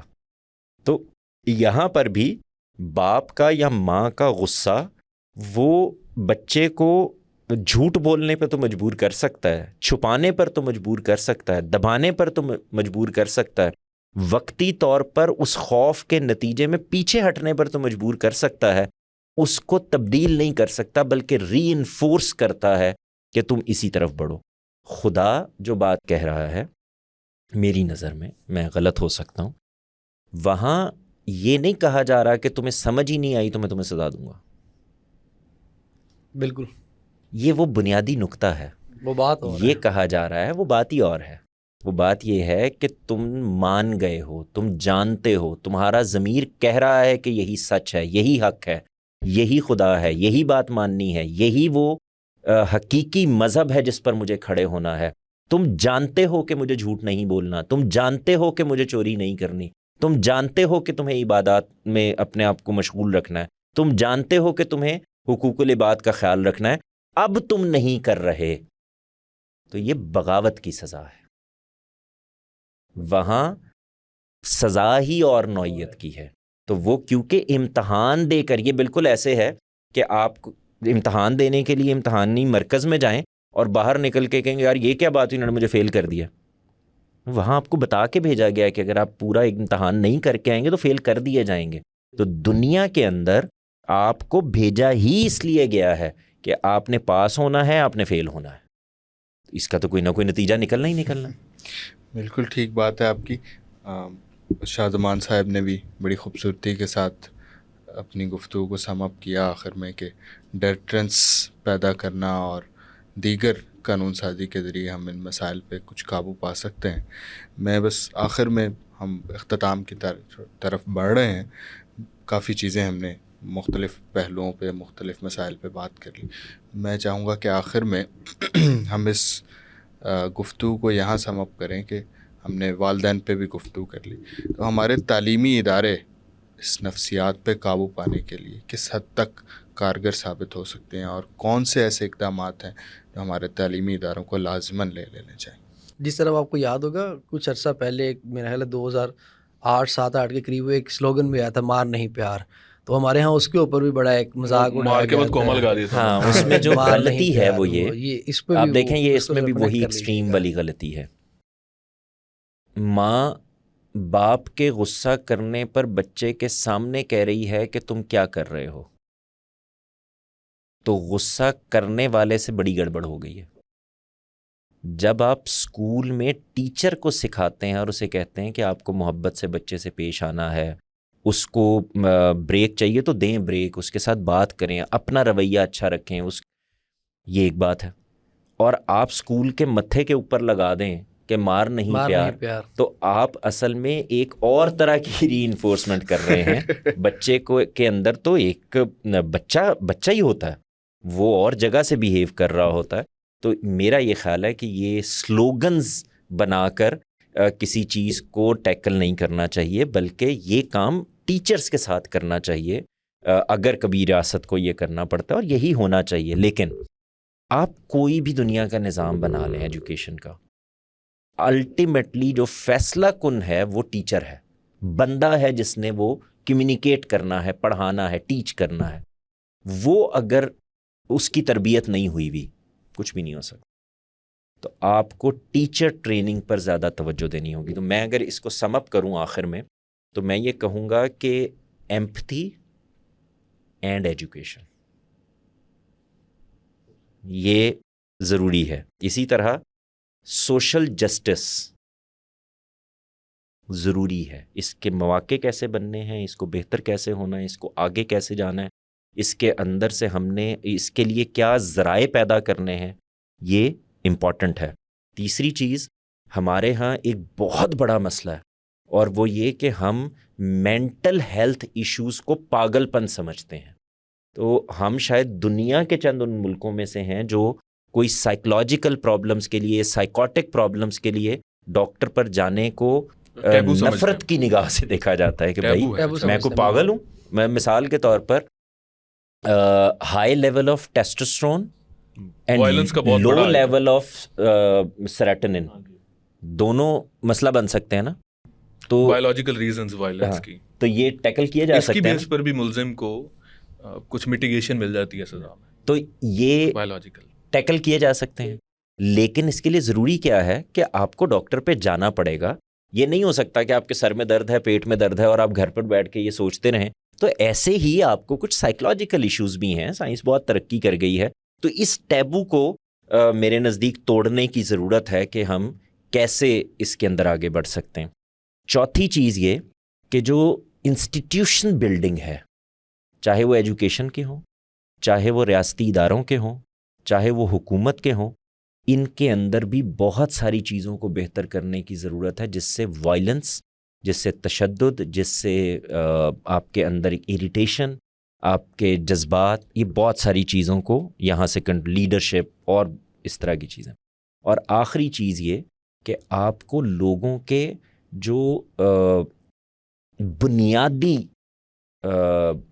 وہ ہیں ضروریات، ان کو ہر حال میں باہم پہنچانے کا کام کرنا ہوگا.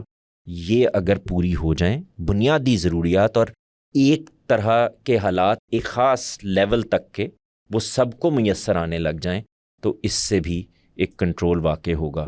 اور آخری چیز وہ یہ کہ جو ہمارے بچے ہیں ان کے ہاں، یہ میں اس پہ اکثر بات کرتا رہتا ہوں، تو میں اس وائلنس میں بھی اس کو شامل کرنا چاہتا ہوں. میرے نزدیک اس ملک کے اندر بہت شدید ضرورت ہے پری میرج کاؤنسلنگ کی. بچوں کو، بیوی کو بھی، یعنی بیٹی کو بھی اور بیٹے کو بھی بہت کچھ پہلے جاننا چاہیے اتنے بڑے زندگی کے فیصلے میں جانے سے پہلے، تاکہ جو اگلی نسلیں ہیں ان کو کسی طرح سے بچایا جا سکے. مجھے بھی بس ایک دو چیزیں ہیں جس پہ توجہ دلانی ہے آخر میں. ایک تو یہ چیز کہ جو مڈل گراؤنڈ جواد صاحب کی گفتگو میں بار بار، جواد بھائی کی گفتگو میں بار بار ایک چیز، یہ تو ابھی بعد میں کلاس ہوگی نا وہ کہیں کہ تم سچ مچ ایڈوکیٹ بن کے بیٹھ گئے تھے وہاں پہ. جواد بھائی کی گفتگو میں جو بار بار ایک چیز سامنے آ رہی تھی نا، وہ ایک بیلنس تھا بٹوین ٹو ایکسٹریمز، نرمی کی ایکسٹریم بھی اور شدت پسندی کی ایکسٹریم بھی. اب مجھے بھی ایک بیلنس بتانا ہے کہ ہمارے ہاں چونکہ کچھ کنفیوژنز ہیں لاء میں، تو ہمارے ہاں ایک مڈل گراؤنڈ چاہیے ہمیں ڈیٹرنس کا اور ریہیبلیٹیشن کا. اگر بالکل ریہیبلیٹیشن کی طرف جاتے ہیں تو پھر پریزنس جیسے ادارے وجود میں آ جاتے ہیں کہ وہ اس سے ان کا مقصد ہی اچیو نہیں ہو پا رہا، بالخصوص ہمارے معاشرے میں. اور دوسری طرف ڈیٹرنس کا کہ اتنی زیادہ سختی بھی نہ کر دی جائے لاز میں اور پنشمنٹس میں کہ اس کی وجہ سے ری ایکٹیو بیہیویئرز ہو جائیں لوگوں کے. ایک تو اس کے درمیان کی راہ نکالنی چاہیے، اور اس طرح کے فورمز جو ہیں یہ رائے عامہ ہموار کرنے میں، اور جو ایوان قانون سازی کرتے ہیں یا اس میں کردار ادا کرتے ہیں، اس میں یہاں سے بھی ایک آواز پہنچ سکتی ہے. دوسری چیز ہے ہمارے ہاں لاء اور اس کے بعد جو ٹریننگ ہے، اس میں دو چیزوں کی، لاء اپنی جگہ پہ بنتے چلے جانے چاہیے اور دوسری طرف تربیت اپنی جگہ ہوتی چلی جانی چاہیے. کئی دفعہ لاء آگے بڑھ جاتا ہے اور تربیت پیچھے رہ جاتی ہے، کئی دفعہ تربیت آگے بڑھ جاتی ہے اور لاء پیچھے رہ جاتا ہے. ایک اس میں بیلنس ہونا چاہیے، اور اگر ایک سائڈ آگے جا بھی رہی ہے تو دوسری سائڈ کو ساتھ ملنے کی کوشش کرنی چاہیے. جیسے لاز جو ہیں اب ڈومیسٹک وائلنس اور ان سب چیزوں کی طرف تھوڑا سا مجھے لگتا ہے آگے بڑھیں، لیکن اویئرنیس ابھی اس سائڈ کی اتری نہیں ہے. اگر لاز کی اسی طرح سے آواز اٹھا کے اویئرنیس بڑھا دی جائے گی تو اس سے جو ٹریننگ ہے اتنی زیادہ افیکٹو بھی ہو جائے گی، کیونکہ اس ٹریننگ کے پیچھے یا اس ٹریننگ کو ٹھیک طرح سے نہ لینے کی صورت میں کچھ ڈیٹرنس جو آپ کو چاہیے ہوگی وہ آپ لاء کی اویئرنیس سے دلوا دیں گے لوگوں کو. آخر میں اسی بات کا ایک جملہ ہے کہ لاء لٹریسی پہ کچھ کام ہونا چاہیے، کہ لاز کو اگر لوگ جو ہیں وہ لاء لٹریٹ بن جاتے ہیں، اس کی وجہ سے بھی بہت ساری چیزیں جو ہیں وہ معاشرے میں جو ہو رہی ہیں وہ نہیں ہوں گی. بہت شکریہ شاہ زمان صاحب. آپ کا شکریہ جی، تھینک یو آپ سو کا مچ. بہت شکریہ جواد صاحب. اسی کے ساتھ ہماری آج کی نشست اپنے اختتام کو پہنچتی ہے. خواتین و حضرات، ہم نے یہ نشست اسی لیے شروع کی کہ ہم سماجی مسائل کو، مختلف موضوعات کو یہاں زیر بحث لا سکیں. تو کمنٹ سیکشن آپ لوگوں کے لیے موجود ہے کہ آپ اگر چاہیں کہ کسی موضوع کو ہم یہاں پہ زیر بحث لائیں تو آپ ضرور اپنی رائے ہمیں کمنٹس میں بتائیے، ہم اسے اگلی نشستوں میں ضرور زیر بحث لائیں گے. بہت شکریہ.